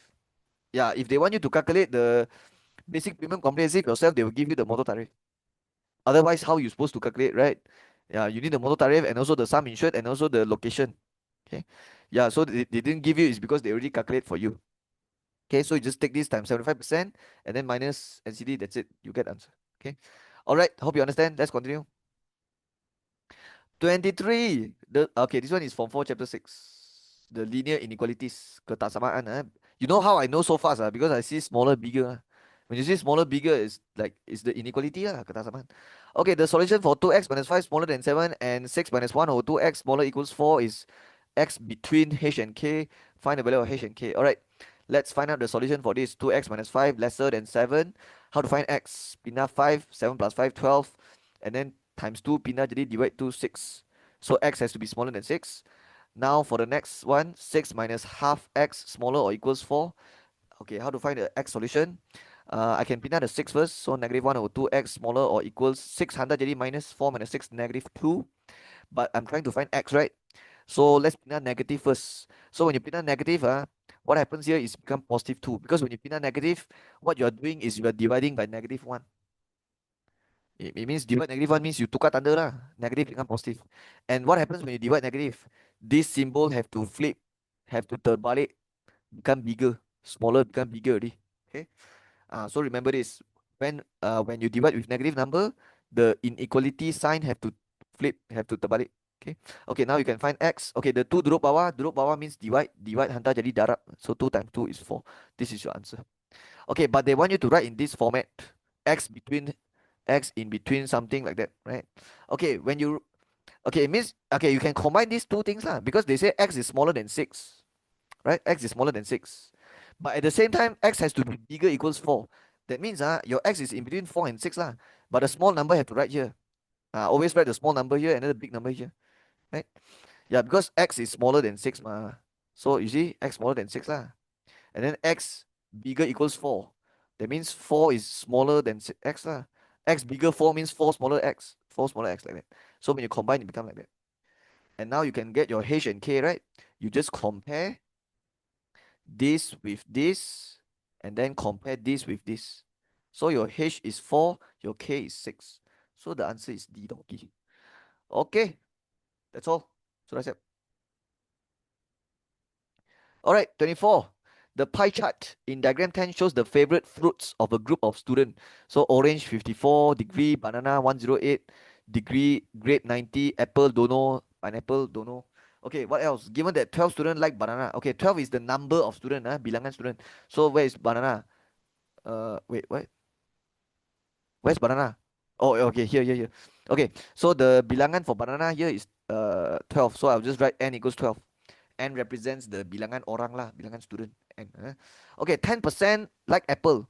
Okay, 10%, but it's not 10 degree, it's 10%. But I cannot write here because it's, yeah. Okay, let's convert to degree lah. Because 10 over 100, you all know one circle in degree is how many? 360, right? So what is 10% from 360 degree?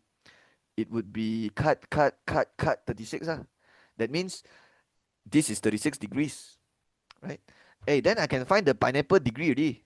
Because one circle is 360, I minus everything. So once I minus, I'll get the degrees. So I got 72. So pineapple is 72 degrees.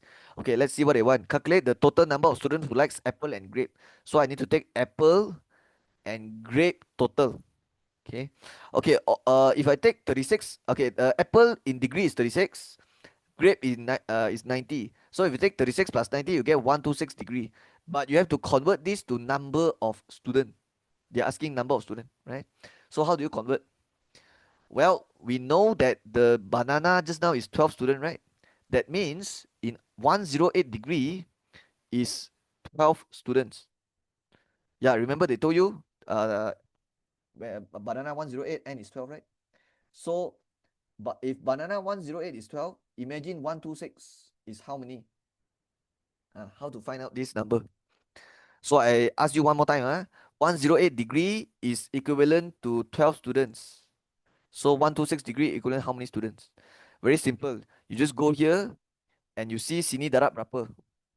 108 how to become 126? So you just press 126 divide 108. Because I want to know how to get to 126. So I press 126 divide 108. In my calculator, I get 706.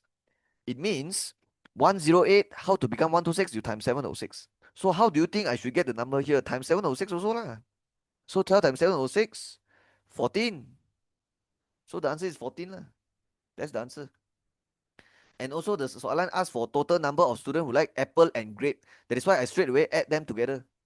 Yeah, I add the 2 degree together. So 14 is automatic, the total for apple and grape already. Okay. Okay, that's all. Let's continue. 25. The first 4 terms of a sequence are 9, x, negative 5, negative 12, y, dot, dot, dot, dot, dot. Calculate the value of x minus y. Okay, I don't think you can find x minus y first.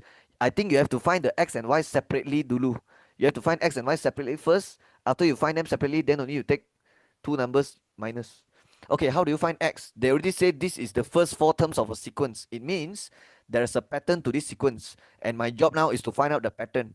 Because if I don't know the pattern of the sequence, I can't find out the x and y. So I can find out the pattern by looking at here. So we have two consecutive terms here. Dua term yang berturutan. So negative 5 how to become negative 12? You have to plus or minus. You have to minus, right? Because it's getting smaller. So you can press negative 12 minus negative 5 to get the difference. Okay. So what is negative 12 minus negative 5? Means negative 12 plus 5 lah. So I got negative 7. It means the pattern here is minus 7. Yeah, negative 5, you want to get to negative 12, you have to minus 7 to get this. So to get y, you have to take negative 12 minus 7 also. So what is your y? Negative 12 minus 7, which is negative 19. Then what about your x? 9 minus 7 also, which is x equals 2. Now you with your x and y, now you can put inside here. X is 2 minus with y, negative 19. So minus minus become plus. 2 plus 19, 21. So the answer is D, donkey. Okay, so that's it. Okay, let's do 26. Puan Alia wants to buy a laptop with cash in 6 months' time. Okay, 6 months. Her total monthly income is 5,100. That's the income. Total monthly expenses is 4,300. Okay. The laptop is price is RM 4,999 ringgit. And then will she be able to achieve her financial goal? Okay. So first, let's find out how many she can save in 1 month first. Okay. So I will just write here savings for 1 month. Okay. Okay, we all know in 1 month her income is 5,100, but she can't save all of it because she has to spend some money to buy some stuff to spend on the expenses. So the 1 month she can save is 5,100, which is the monthly income, minus with the monthly expenses 4,300, and that gives us 800. So 800 is the amount that she can save in 1 month. Okay. So imagine in 6 months. How can she save in 6 months? 800 times 6 lah. And that gives you 4,800. So you can clearly see it's not enough to buy the laptop because the laptop is priced at 4,999 ringgit. So it's not enough. So will she be able to achieve her goal? The answer is no lah. But here they write yes. Here they write yes. Here they write yes. Here they write no, right? So is D the answer? Okay, let's see what they write here. She has a deficit of 400 every month. What? Deficit 400 meh? Okay, let's try to take 4,999 divide 6. Because 4,999 is the laptop price you want to buy after 6 months. So let's divide 6 and see how many she should save. Because saving 800 is clearly not enough, right? Yeah, saving 800 is clearly not enough because if you save 800 1 month, it's 4,800 only. It's not enough, right? So let's see how much is enough. So how much is enough? 4,999 divided 6. So my calculator give me 833.1666. So 833.17 lah, roughly. So you have to save this amount. Then only you can you have to save this 1 month. Then only it's enough to buy the laptop. But her saving 1 month is only 800. So there's a deficit of how much? A deficit of 33 ringgit 17 cents. But they say deficit 400 every month. Okay, this one I agree lah. No, yeah, no, yeah, she cannot achieve no. But deficit of 400, this is wrong. So I feel like D is not the answer, right? Okay, then maybe it's A, B, C. Okay, let's read A. Yes, by saving minimum 270. This one wrong lah. How can you save 270? It's not enough. You have to save at least 833.17. B, yeah, this is also not enough lah, bro. You save 410 a month. 410 times 6 is definitely not 4,999. Yeah, it's not enough. It has to be 833.17 times 6. Then only you can reach the price. So I guess the answer is C. But let's read the C. Yes, by saving a minimum of 850 a month. Okay, this is correct. This part is correct. Because when you save 850, yeah, it's definitely enough to buy the laptop, right? But why they write yes here? I don't get it. Will she able to achieve her goal? The answer is no, right? Unless she reduce her expenses lah. If she reduce her expenses a bit, or maybe she increase the income a bit, then it's possible lah. Okay, so the soalan asks, will she able to achieve a goal? Yes, but if she save 850 a month, so yeah, the answer is C lah. The answer is C. Yeah. Actually, if you read the question, they're asking, will she be able to achieve the goal? So after we do the calculation, obviously it's no. Yeah, she's not able to achieve a goal. But we can bullet C is because yes, if she save 850, then yeah. But actually 850 is not the correct value also. It should be 833.17 minimum, right? Yeah, so I'm not too sure about this question. Okay. But I feel like C is the answer that paling makes sense lah. D tak boleh. Okay, you know D why cannot because this part is wrong. Deficit of 400 every month.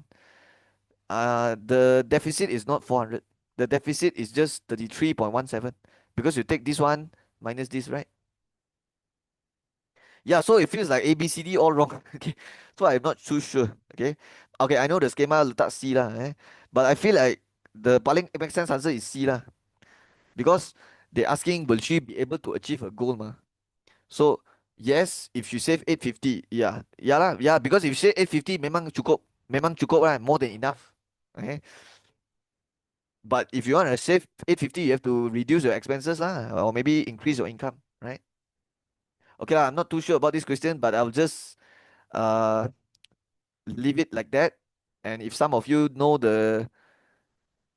realize my mistake or you all have a different approach to this question, you can just leave a comment and yeah, I'll read your comments um and I will reply to your comment in the future. Okay, I'll just leave it like that. Let's continue. Okay, 27. Diagram 11 shows part of graph y equal cos x. This is definitely the trigonometry chapter from 5, chapter 7. No, 7 is dispersion. 6 from 5 chapter 6, the trigonometry.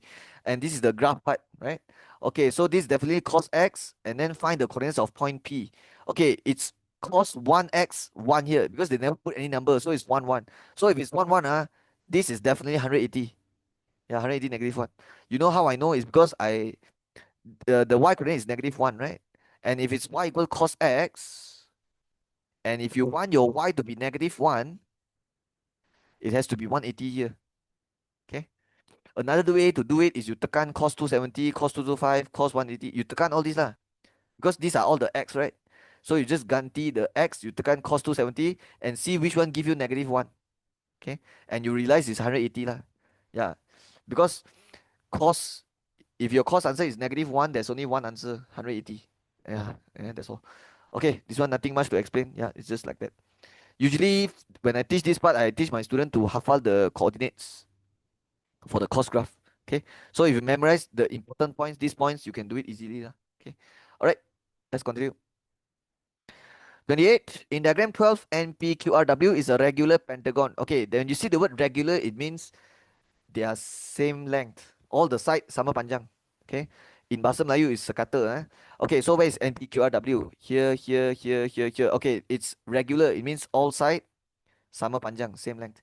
And if they are all side sama panjang, it means the angle, all this angle here is same also. Is same size also. And it will be exactly 108. Sir, how you know it's 108? Because I hafal already. Okay. Okay, this actually if you tak hafal, you can also use the formula. Okay, I'll tell you the formula is like this. To get the sum of interior angle means sudut dalam. Okay. Yeah, the sum of interior angle sudut dalam, the formula is n minus 2 multiply 180. Okay. And if it's a pentagon, the n will be 5. So 5 minus 2 times 180, and you get 540 if you press calculator. So the 540 is the sum of the 5 angles lah. But since it's a regular pentagon, it means all 5 sides same length. That's why we can take 540 divide with 5 because all the angle is same size. That's how I get the 108. Okay. Okay, next one. RSTUVW is a regular hexagon. So RSTUVW, okay, regular again. So all the 6 angle here will be same size as well. But it will not be 108 because you only got 6 sides. Got 6 sides, it will be 120. 120, 120, 120. Okay, if you want to know where the 120 came from, you can use the same formula I show you here. 6 minus 2 times 180. You press this, you get 720. But 720 is the sum of all the inside angle, all the interior angle add together. Means sudut dalam semua tambah.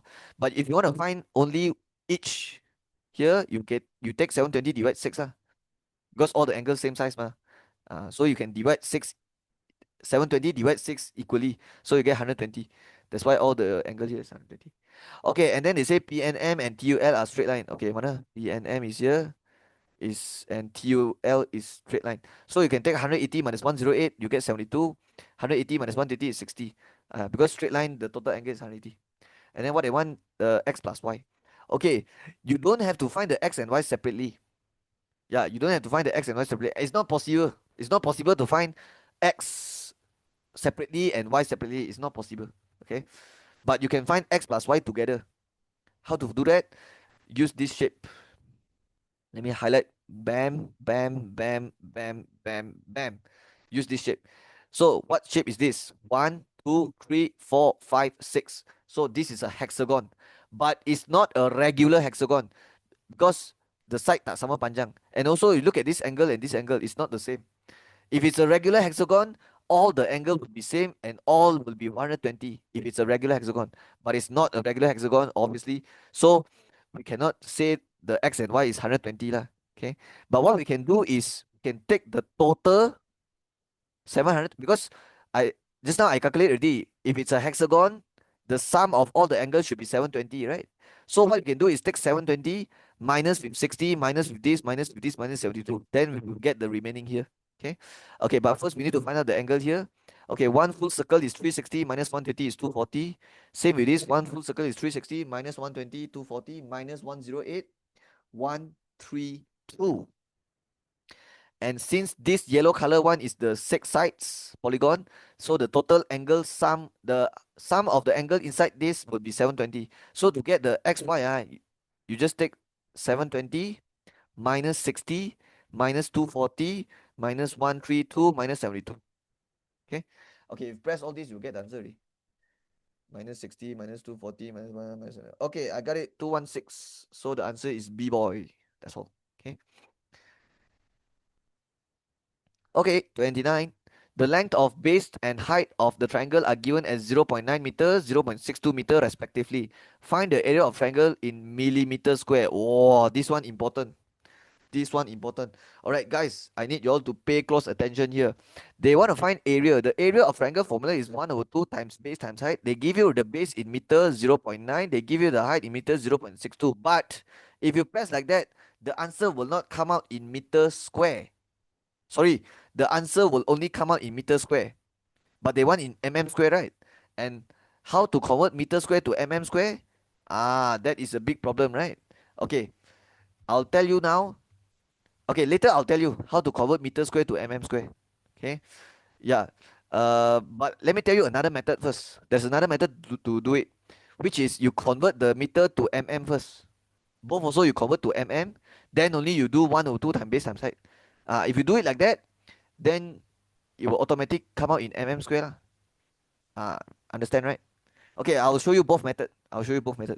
Just to make you understand fully. Okay, let's do this method first. This one is in meter, so it should come out in meter square. So let's press 0.9 times 0.62 divide 2.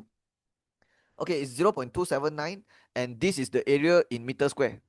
0.279 meter square. Okay, but they want in square.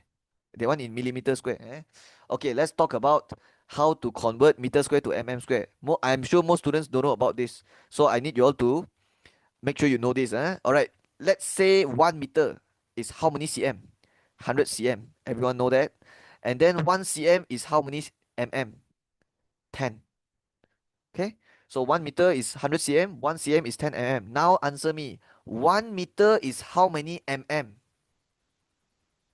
Okay, 1 meter is 100 cm.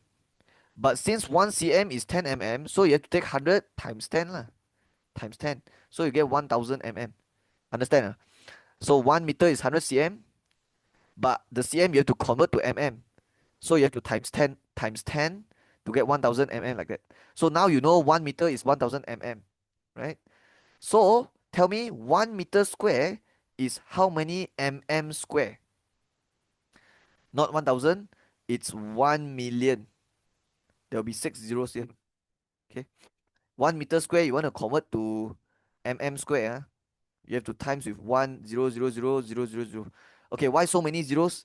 Okay, because they have square here. Okay, 1 meter is 1000 mm. But if 1 meter square, what's the meaning of 1 meter square? 1 meter square, what it means? It means 1 meter times 1 meter. Like that. 1 meter times 1 meter. Which means 1000 mm times with 1000 mm. And that gives you 1 million mm square. That is why 1 meter square is equivalent to 1 million mm square. Okay. So let me just repeat one more time to make it clear. 1 meter square comes from 1 meter times 1 meter. And 1 meter is 1000 mm. So 1000 mm times 1000 mm is 1 million mm square. So now tell me how to convert this to mm square. Times 1 million lah. Times 1 million, basically you have to move your decimal to the right 6 times because you got 6 zeros, right? So 1, 2, 3, and then 1, 2, 3. So the answer is 279 and then 0, 0, 0 like that. Okay, but the ABCD they all write in standard form. So you can convert to standard form. Okay, when you convert to standard form, it will look like this: A times 10 power n.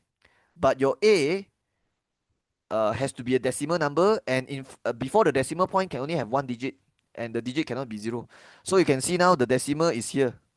If there's no decimal, means the decimal is at the back here. So you have to move until you reach here lah. Yeah, because when the decimal is here, before decimal can only have one digit mah. Okay, so you have to jadikan 2.79, but times 10 power berapa? You're moving to the left. 1, 2, 1, 2, 3, 4, 5. Okay. Okay, let me just do it nicely one more time. 1, 2, 3, 4, 5. So 10 power 5, but you are moving to the left. Okay, when you're moving to the left, the power you have to plus. Moving to the right, your power you have to minus. So you move to the left, so it's plus, so the power is positive. So the answer is D. Okay, let's talk about the second method. Second method is how? Second method is you convert the meter to mm first. But this one, if you convert meter to mm, you don't need to times 1 million already. Because 1 meter to mm is just times 1000. So times 1000 means you darab 1000, 1, 2, 3 like that. So you get 900 mm. And then same with this, 0.62 times 100 times 1000. Because you want to convert to mm. So you get 620 mm. And then you press all this in your calculator. And let's see what you get. 0.5 times 900 times 620. And this is 279,000. And automatic is already in mm square already. Right? And you can see this answer and this answer is same, right? And then if you want to convert to the standard form, it will be same with this also lah. Okay, yeah, so that's why the answer is D donkey. Okay, so you have to take note here.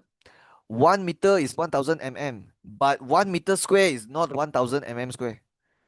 It will be 1 million. I explained here already, because 1 meter square is 1 meter times 1 meter, which is 1000 mm times 1000 mm. So that's why it's 1 million. Okay, so make sure you know this lah. Same with 1 meter, same with, okay, let's say if 1 meter is 100 cm. But what about 1 meter square? How many cm square? Okay, if 1 meter is 100 cm, then 1 meter square, 100 cm square. No, no. 1 meter is 100 cm, but 1 meter square is not 100 cm square, is 10040. Yeah, because of the square. Because 1 meter square is same with 1 meter times 1 meter, which is 1000 cm times 1000 cm. That is why the answer is 10,000. Because 100 times 100 is 10,000. Okay. All right. Hope you understand this part lah. Okay. I'm continue. Okay. 30. Diagram 13 is a pie chart showing the type of transportation used by a group of workers to get to their workplace. Okay. Some go by bus, some go by car, taxi, LRT. Okay. They give you the degree here, 125 and 70. But the car and LRT, they never give us. Okay, let's see here. The number of workers who drive car is twice the number of workers who takes LRT. So the LRT angle, I don't know. The car angle also, I don't know. But I do know the car one is twice this. So we can just use ratio lah. The car is 2 and then LRT is 1. Yeah, the ratio for car is 2, LRT ratio is 1. Because this one is 2 times. Okay. And then it says find the ratio of number of workers who take the car to the number LRT. So later I want to find car ratio bus. But first I need the car degree and I need the bus degree first. Okay, the bus degree I know already, 125. But I don't have this one, right? So I need to find out the degree for car, the angle for car. Okay, but how to do that? Actually, it's quite simple because the total angle for the whole thing is 360. So you can just take 360 minus 125 minus 70, and then the balance you divide by 3. Yeah, because here is two portion, here is one portion, right? Okay, let's press 360 minus 125 minus 70. I got 165. But kenapa bahagi 3? Because the 165 is the car and LRT add together. Okay, I don't know the car and LRT angle, but I do know the portion here is two portion, one portion. So I divide by 3, then I know one portion is 55. And then to get the two portion, I simply times 2 is 110. Okay, and if you press 55 plus 110, you will get the you will get the you will get the 165. Okay, so that's how we do it. Okay, now we can find the ratio for car to bus. So car to bus is 110 ratio 125. Okay, for this you can simplify. Okay, okay, let me teach you a quick way to simplify it. If you very lazy to think about what number you can divide, you can use calculator. I'll show you how to do it. You just press 110 divide 125. Okay, why can press like that? Kenapa boleh tekan macam tu? Because nisbah, the nisbah, this dot dot symbol, you can actually change to divide. So if you say 1 ratio 2, it's actually 1 over 2. Yeah, it's like the same meaning. That is why 110 ratio 125, you can just press 110 divide 125 and let the calculator simplify for you. So it's 22 or 25, right? So now you can see your answer already lah, B boy. Okay, so that's it. Okay, 31. This is a variation question. The relation between H, G, and J is H varies directly as square root of G and varies inversely with J. So I think I can write my ikan symbol from here. H varies directly means you have to write atas. Square root of G atas. And inversely with J. So J tulis bawah. So like that. Square root G over J. And then the next step is change this to equal. But when you write equal, you have to letak K sini, right? But the K you can straight away write up right on top like that, because the k you have to times and then you times atas like that. Okay, and then find k lah, and they will give you the information h10 g4 j2. This is for you to find k later, and then calculate value of h when g is 9, j is 6. Okay, so now how to find k? Sub the h, sub the g, sub the j inside. So the h is 10 tulis, g is 4 tulis, j is 2 tulis. What is square root 4? You press calculator is 2, and then 2 divided 2 is 1. So gone already lah. So it's just left with k is 10. And then when you rewrite the equation inside here, it becomes h equals k is 10 square root g over j. But I'm trying to find h when g is 9, j is 6. So just ganti je lah. 10 square root bracket over j. The g dia sudah cakap 9, tulis g 9, j is 6, tulis 9. Okay, square root 9, I can press calculator, I get 3. 3 times 10 is 30. 30 divided 6 is 5. So the h is 5. Okay, you can use your calculator to help you. Use your calculator to help you. Okay, so that's all. Okay, 32, it says dibatalkan. There's a chop here that says batal. So maybe, yeah. So maybe the question has some problem lah. So I will not do this. Okay, 33. This one is obviously matrix from 5 chapter 2 matrix. And they want you to multiply two matrix. Negative 1, 2, 1, 3, and then nak darab kan, multiply. Okay, I'll tell you now, C and D confirm wrong. Because when you take matrix times matrix, you first need to check one thing, which is the order of the matrix. And you have to make sure the number of column of the first matrix is same with the number of row of the second matrix. Let me tell you what I mean by that. So let's say this first matrix, what's the order? How many row? 1, 2, 2 row. Okay, 2 row. How many column? 1 column. So dua baris, satu lajur. This one is satu baris, dua lajur. 1 row, 2 column. So you have to make sure this number and this number is same. If it's not the same, then you cannot darab. So the number of column of the first matrix have to be same with the number of row of the second matrix. Kalau nak darab. So now it's same. So if same, you can cut. Left with 2 times 2. That means your answer will come out 2 row, 2 column. One number here, one number here, one number here, one number here. Okay. But how to get the exact number here? How to get the exact value? Okay, there is a special way to darab. You have to take horizontal times vertical. Okay. So first row times first column, horizontal times vertical. But you can see first row there's only one number. So it would be the negative 1. And then here also got one number. So negative 1 times 1, that one have to write here lah. And then for the next one, I can repeat the same step, but this time with the second column. First row, second column, and then I write here. Negative 1 times 3, I write here. Because you are taking first row times second column. That is why you are writing at the first row, second column position. Okay. Okay. Now you have to go to the second row because there's only two column, right? After you times 1 times 3, now it's time to go to the second row. So now it's 2 times 1. So you're taking second row times the first column. So you will write at second row, first column position. And then for the last one, 2 times 3 is here. So negative 1 times 1 is negative 1. Negative 1 times 3 is negative 3. 2 times 1 is 2. 2 times 3 is 6. So A is the answer. B is wrong. Yeah, because they write negative 3 here, but it should be 6. Yeah. So 33 answer is A. Alright, that's all. Okay, 34. Diagram 15 shows 4 numbered cards arranged in ascending order. What is ascending order? Tertib menaik. Apa tu? It means the number is already arranged from the smallest number to the largest number. Smallest number to the biggest number is already arranged. Which of the following represents the value of m? Okay, so this is definitely from 4 chapter 2 number based question. Okay, this number is in base 2, this number is in base 4. M nak cari, and then this number is in base 8. So we all know the m must be what? In between this number and this number, right? Because it's in between them. So definitely this m number has to be bigger than this, but smaller than the 310 base 8. Okay.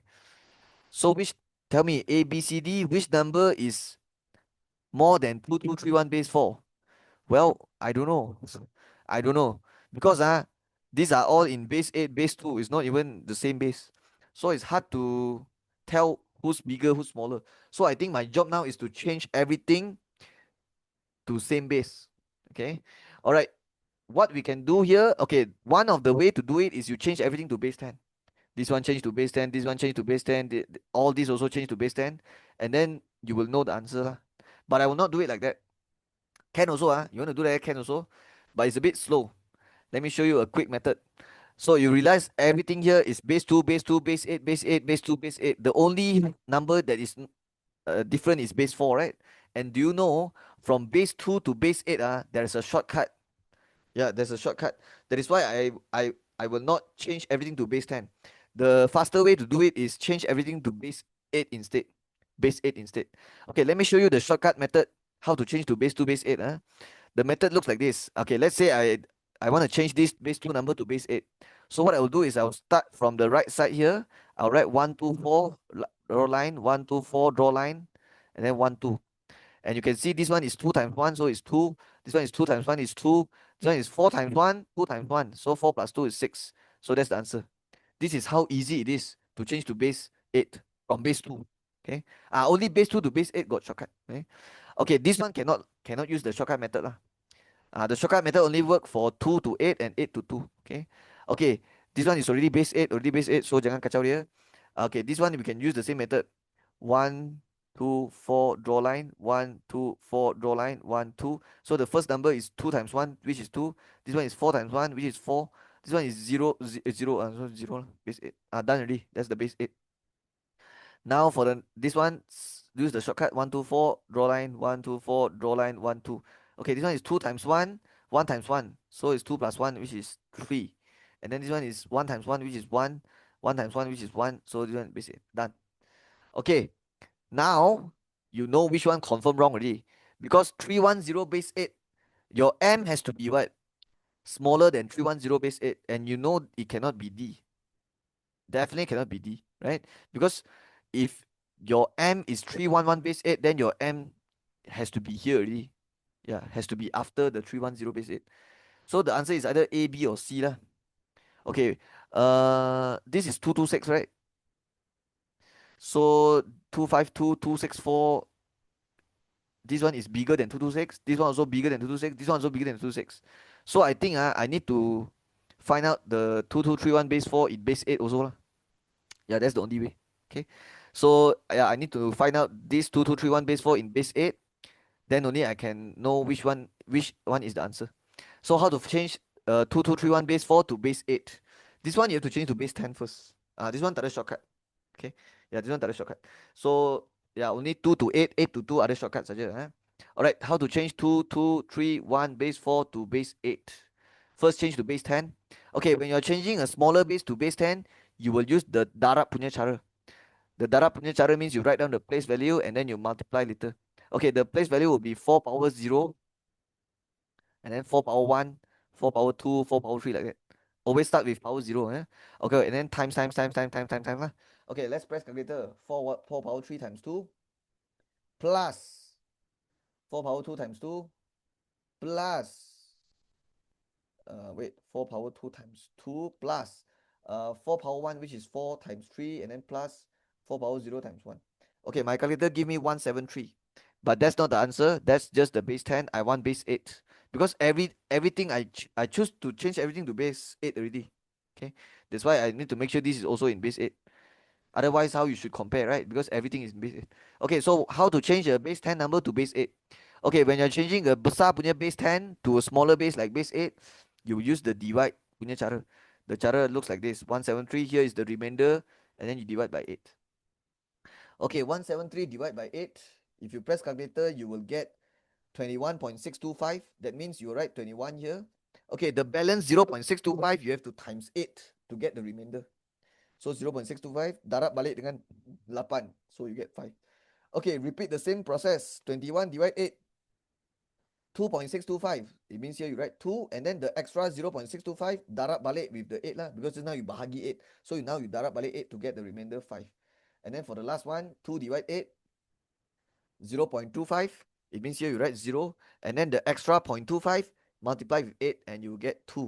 So the answer baca dari bawah ke atas. So the answer is 255 base 8. So now you know this is 255 base 8. Okay, now it's obvious already which one is the answer.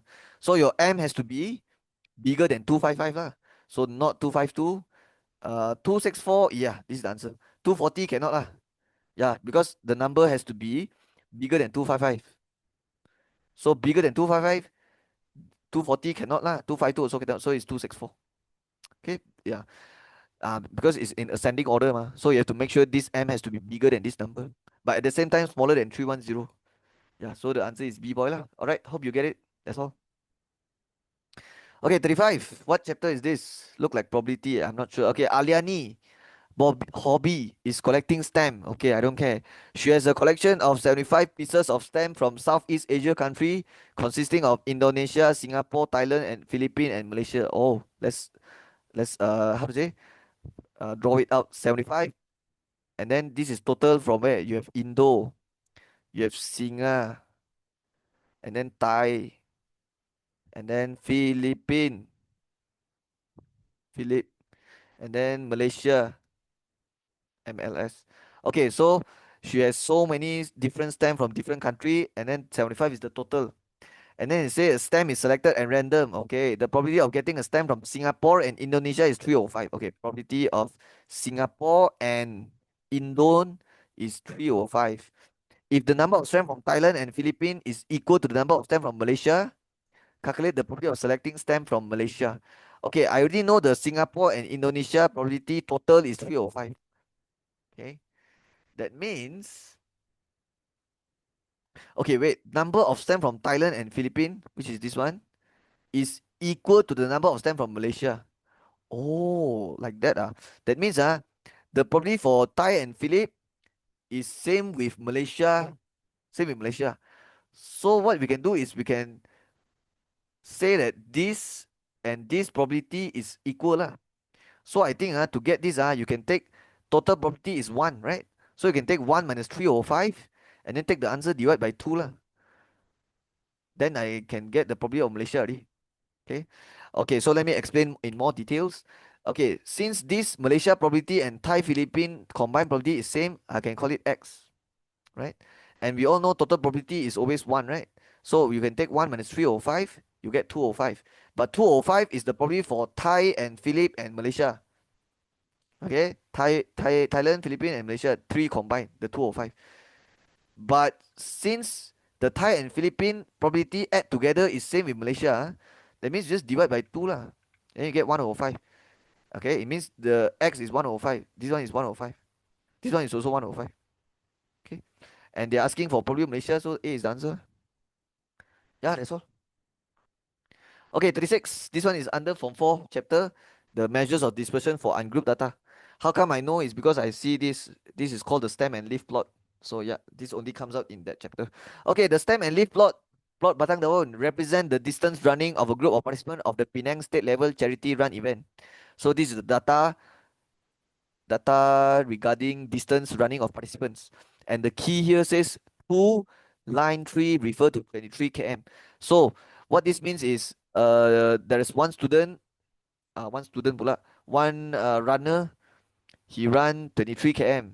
And then ada satu yang ran 24, 26, 29, 30, 31. Okay, why two or so many? Because got three student lah. I mean three student pula, three runner that runs 32 km. That's why the two appear three times. Okay. Okay. So what is the percentage of participants who ran a distance of 32 kilometer or more? Okay, to find the percentage, I feel like you have to times 100, but here you have to write down the number of student that ran 32 km or more first. Okay. Yeah, you have to find out the probability lah, basically. You have to find out the probability first. After you find the probability, then only you times with 100. Okay. Okay, what is the probability of student who ran 32 kilometer or more? So 32 or more. So this one, 1, 2, 3, 4, 5, 6, 7, 8, 9. So you have 9 students that ran 32 kilometer or more, right? But over 10, 11, 12, 13, 14, 15. So yeah, 9 over 15 is the probability of running 32 kilometer or more, but you times 100 to get the percent. So you tekan this, you'll get 60%. Okay. So the answer is D donkey. Okay. That means the bilangan leaf represents number of participant. Yeah. The number of leaf, that's the number of student lah. So if there's 3 leaf here that says 222, that means 3 students that ran 32 kilometer. So I just count got how many is 32 or more, and then over with the total times 100. That's it. Okay. All right. That's all. Move on. 37. Diagram 17 on the right angle show n. Wait, what? In diagram 17, the right angle triangle n, okay, is the image of an object under combined transformation. So n is the image. So immediately, straight away, go and write the I here. So this is the final image of an object, but they never tell you which one is the object. And then they say, given that transformation, P is translation 3, 2. Okay, the 3 means you have to move to the right. 2 here means you have to move up. Yeah, because the atas number is for left right movement, the 2 is for up down movement. And if it's positive, go right, go up. Okay, reflection at line x plus y equals 6. I feel like you need to plot this line now. Yeah, you have to draw this line now. So how do you draw it? First, you have to find coordinates, and usually we find x0, y0. Yeah, that's how you find coordinates. So when you ganti x0, your y will be 6. When you sub y0, you get 6 also. So this line will passes through 0, 6 and 6, 0. So let's take out our ruler and then join 0, 6 and 6, 0 like that. So this is the line, the reflection line. The reflection line. Okay, let's write down the equation. X plus y equals 6. Okay, you can see this line is a sengit line. It's like exactly 45 degree also. Yeah, because this is a square so this will be 90 and it's like exactly 45. So later when you reflect you have to kira, how to say? You have to kira sengit also lah, because the line is sengit. So you have to kira sengit also. Okay. You cannot kira straight like that. Cannot. Okay. If the line is sengit, you have to kira sengit also. Okay. What else? Among the object A, B, C, D, which are the object of N under combined transformation PQ? Oh my god, this question. Okay, let's go. So, they said among A, B, C, D, which one is object of N? Okay, we already know N is the image, right? But they say under two transformation PQ. So, I will draw out the arrow. There will be two arrow. Okay, PQ means you have to do Q first and then baru P. Okay, so the first arrow will be Q and then this will be P. And N will be at the end here. Yeah, the triangle N, that's the final image. So that one you have to do it here. And now what I'm trying to find is this one. This is what I'm trying to find. This is the final answer. Because I'm trying to find the object. Which are the object of N under combined transformation PQ. That's why it's like that, right? So what you have to do now, you have to start from N and you have to do transformation P in reverse. Because look at the arrow, it's going this way. You have to do it in reverse now. And when you do P in reverse, what happens? You can't just do translation 3 2. You have to do it in reverse. So tell me, 3 2 in reverse, negative 3, negative 2. Okay. Yeah, that's how you do translation in reverse. You take the both number and you change the sign. You tukar tanda. So instead of going 3 2, you do negative 3, negative 2. Because you are finding object from the image. You kena buat in reverse lah. So you do negative 3, negative 2. It means you are moving to the left now and move down. So it will be 1 2 3 1 2 1 2 3 1 2 1 2 3 1 2. So it's exactly at A. But A is not the answer. A is just the middle image, right? Yeah, the middle one. You still have to do Q in reverse to get the first object. Okay. So how do you do Q in reverse? Okay, what is Q? Reflection at line x plus y equals 6. Okay, let me tell you something. When you do reflection in reverse, you don't have to change anything. Yeah. When you do reflection in reverse, you don't have to change anything. Okay. So let me give you my full notes. When you do translation in reverse, you have to change the sign of the numbers, of the two numbers lah, tukar tanda. But when you do reflection in reverse, you don't have to change anything. When you do reflection in reverse, okay, because reflection is like object to image, image to object. You just reflect using the line lah. Don't have to change anything. Then what about rotation? Okay, rotation, you change the direction, the clockwise, anti-clockwise. Just change that. So for example, if it's rotate 90-degree anti-clockwise at blah blah blah center, then is everything stay the same. When you do it in reverse, everything stay the same, just the clockwise change to anti-clockwise. If the original is anti-clockwise, then you change to clockwise lah. That's how you do rotation in reverse. Then what about enlargement? Okay, enlargement in reverse, your scale factor will change. Your scale factor will change. Okay, so like enlargement, let's say you enlargement with scale factor 2, but you have to, let's say you want to do it in reverse, do enlargement in reverse, then it will be 1 over 2 lah. But the center of enlargement stay the same. Okay, just the scale factor you kena terbalikkan lah. Okay, okay, come back here please. Let's do, now we are at A and we have to do Q in reverse, which is reflection in reverse. But I told you, right, when you do reflection in reverse, you don't have to change anything. Just do it normally. So how you want to count? You don't go and reflect like that. 1, 2, 3. No, no, no. I told you already. You have to count towards the Senget line and you have to count Senget also. And make sure the line is 90-degree with the red color line. Okay. If you count like that, it's wrong because it's not 90-degree. Like, look at this. It's not 90. So if you want 90, you have to move towards the line in the shortest distance. So it has to be like that. 1, half. And then after you reflect, it'll be half, 1. So that's your first point. Second point, reflect 1 kotak, 2 kotak, Senget. Okay. And then after reflect, Senget 1 kotak, Senget 2 kotak. That's your vertex. And then this one, Senget 1 kotak, Senget 1 kotak. So yeah, C is the answer. It means C is the object, the first object. Okay. Okay, so that's all. Okay, let's do 38. The directed weighted graph. Okay, this one is from 4 chapter 5. It's called the graph theory chapter. Dalam bahasa Melayu, rangkaian dalam teori graph. Okay, the directed weighted graph in diagram 18 shows the price of tickets and the travel time for some choices of flight of private airlines. Okay, what is directed weighted graph? Directed means the other direction, the other arrow. So you can see it's got arrow. And kalau other arrow means dia one way. One way. It means you can only move in one direction, one way. Okay. Okay, and then what is weighted graph? Weighted graph means the edge you will they will assign a value on every single edge, and the value will represent some information lah. And for this, obviously, it represents the RM and the hours. They already write it here. Okay, vertex S is the destination of the flight from vertex P. So P is the start. You start from here and then you fly to S. S is the end. This is the destination. Okay, vertex Q and R are transit airports. Okay, Q and R are transit airports, and the transit time at each of the airport is 45 minutes. So at Q and R, you have to add 45 minutes. Okay, you have to add 45 minutes. Okay, yeah, because it's you can anggap dia macam waiting time lah, like waiting time.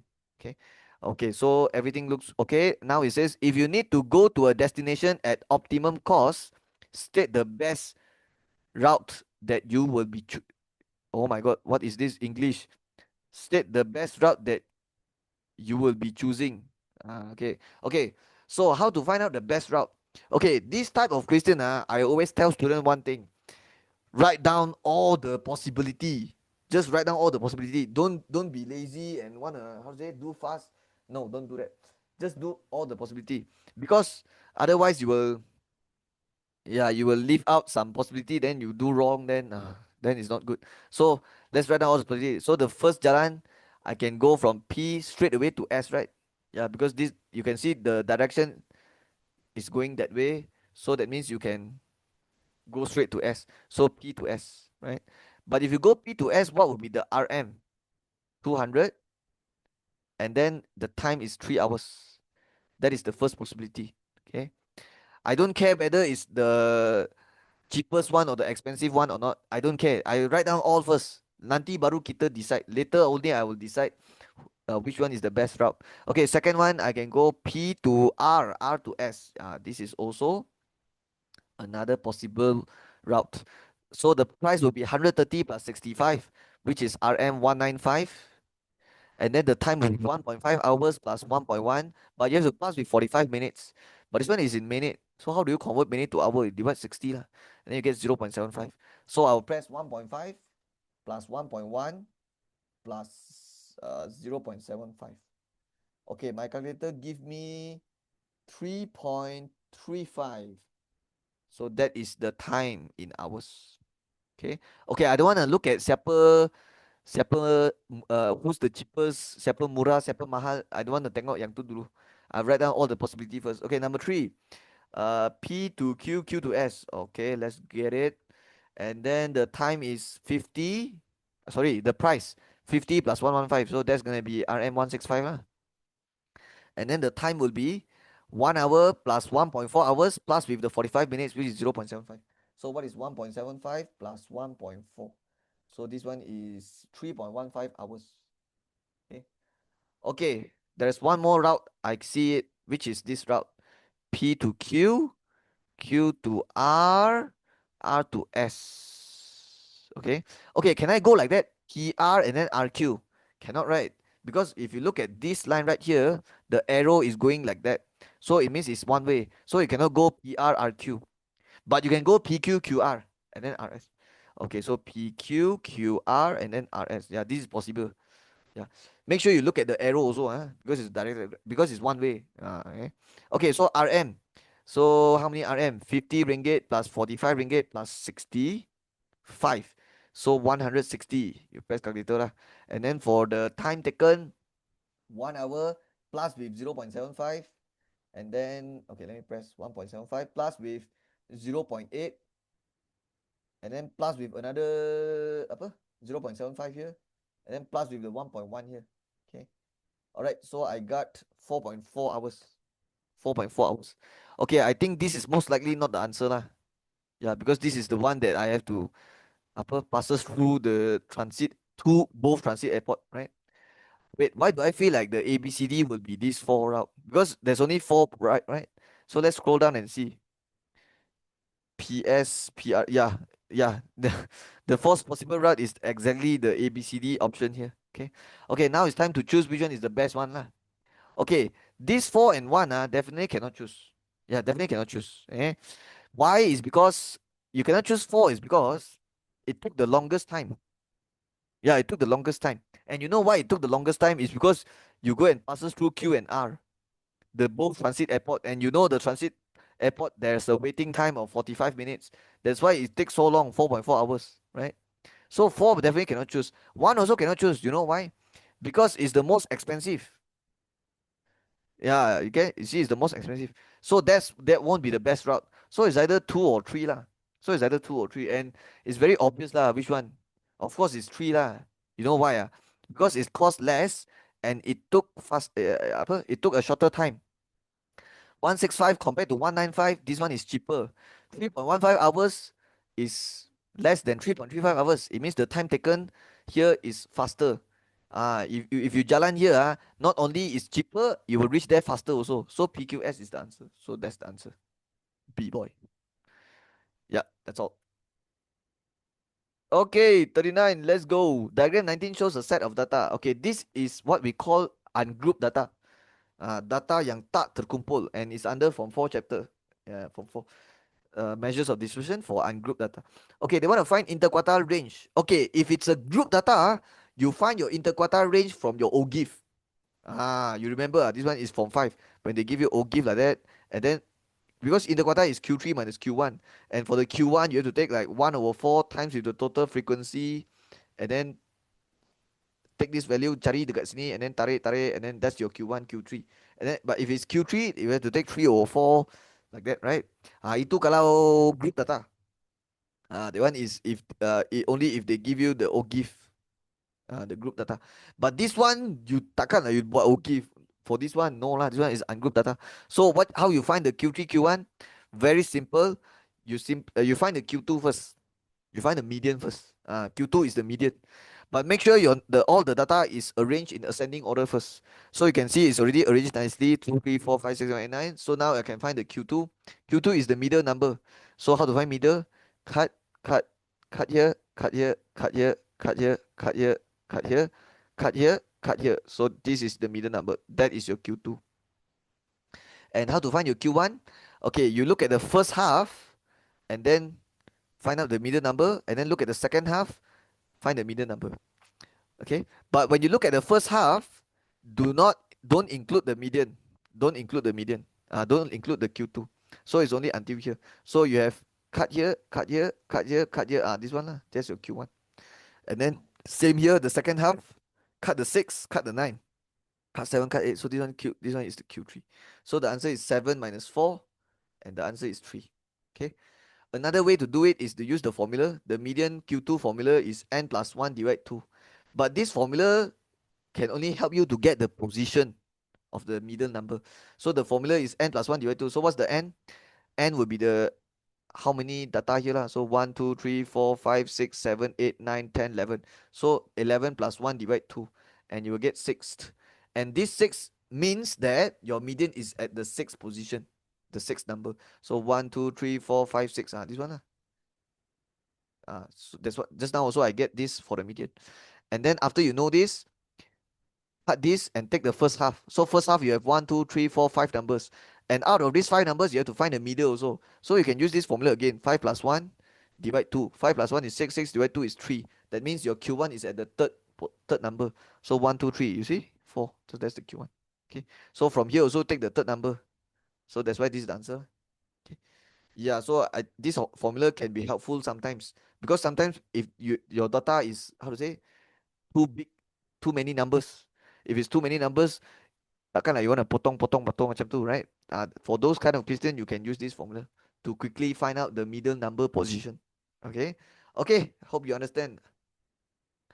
Let's go. Last question, 40. Khairul owns a house with an area of 200 meters square. So this is the area of the house. Given that the tax rate is RM 0.45 per square meter, what type of tax does Khairul have to pay each year? Okay, actually you can find out the tax. Very simple. Just take, because this one is 45 cents per meter square. So if this one is RM per meter square, you just times with 200 meter square lah. Because RM per meter square, when you multiply with meter square, you cut, you left with RM day. So just tekan 0.45 times 200, you get the tax. But that's not what the question asked for. So if you tekan calculator also useless. The soalan asks which type of tax, right? Okay, when we see the word house, so house is usually related to property assessment tax. Cukai pintu. Rumah is like you buy cukai pintu, right? But if you buy cukai pintu, salah tau. Let me tell you why. Because the property assessment tax formula is annual value, and the annual value come from monthly rent times 12. The sewa bulanan darab 12. That's the annual value. Annual value dalam bahasa Melayu is nilai tahunan darab dengan the property assessment tax rate. And the rate has to be in percent, right? Yeah, the assessment tax is always in percent. But do you realize the rate is not in percent? It's 45 cents per square meter, right? And also when you buy out assessment tax, they don't look at the area. Mana ada area, right? Annual value lah, not the area, right? So let me tell you, the answer should be quit rent. Okay. Okay, it's not raw tax lah. Come on, this one no need to explain. Service tax also, the one I don't need to explain to you. Definitely not service tax. Okay. So it's either assessment or quit rent, right? Okay, the quit rent formula is the total land area. Yeah, the luas tanah, jumlah luas tanah times with the rate. Yeah, the quit rent rate. Okay. Yeah, so this is the one lah. Because they give you the area and they give you the rate here. Okay. So D is the answer. C cannot because the property assessment tax rate should be in percentage. And also you times with the annual value, not the area, bro. You don't use the area for the assessment tax. Okay. Yeah, so D is the answer. Okay, end of question paper. All right, I'm done with this whole paper. Okay, if you find my video useful and if you want more, hit the subscribe button and also uh bye bye. Okay, I'll see you next video. Okay, that's all. Bye bye.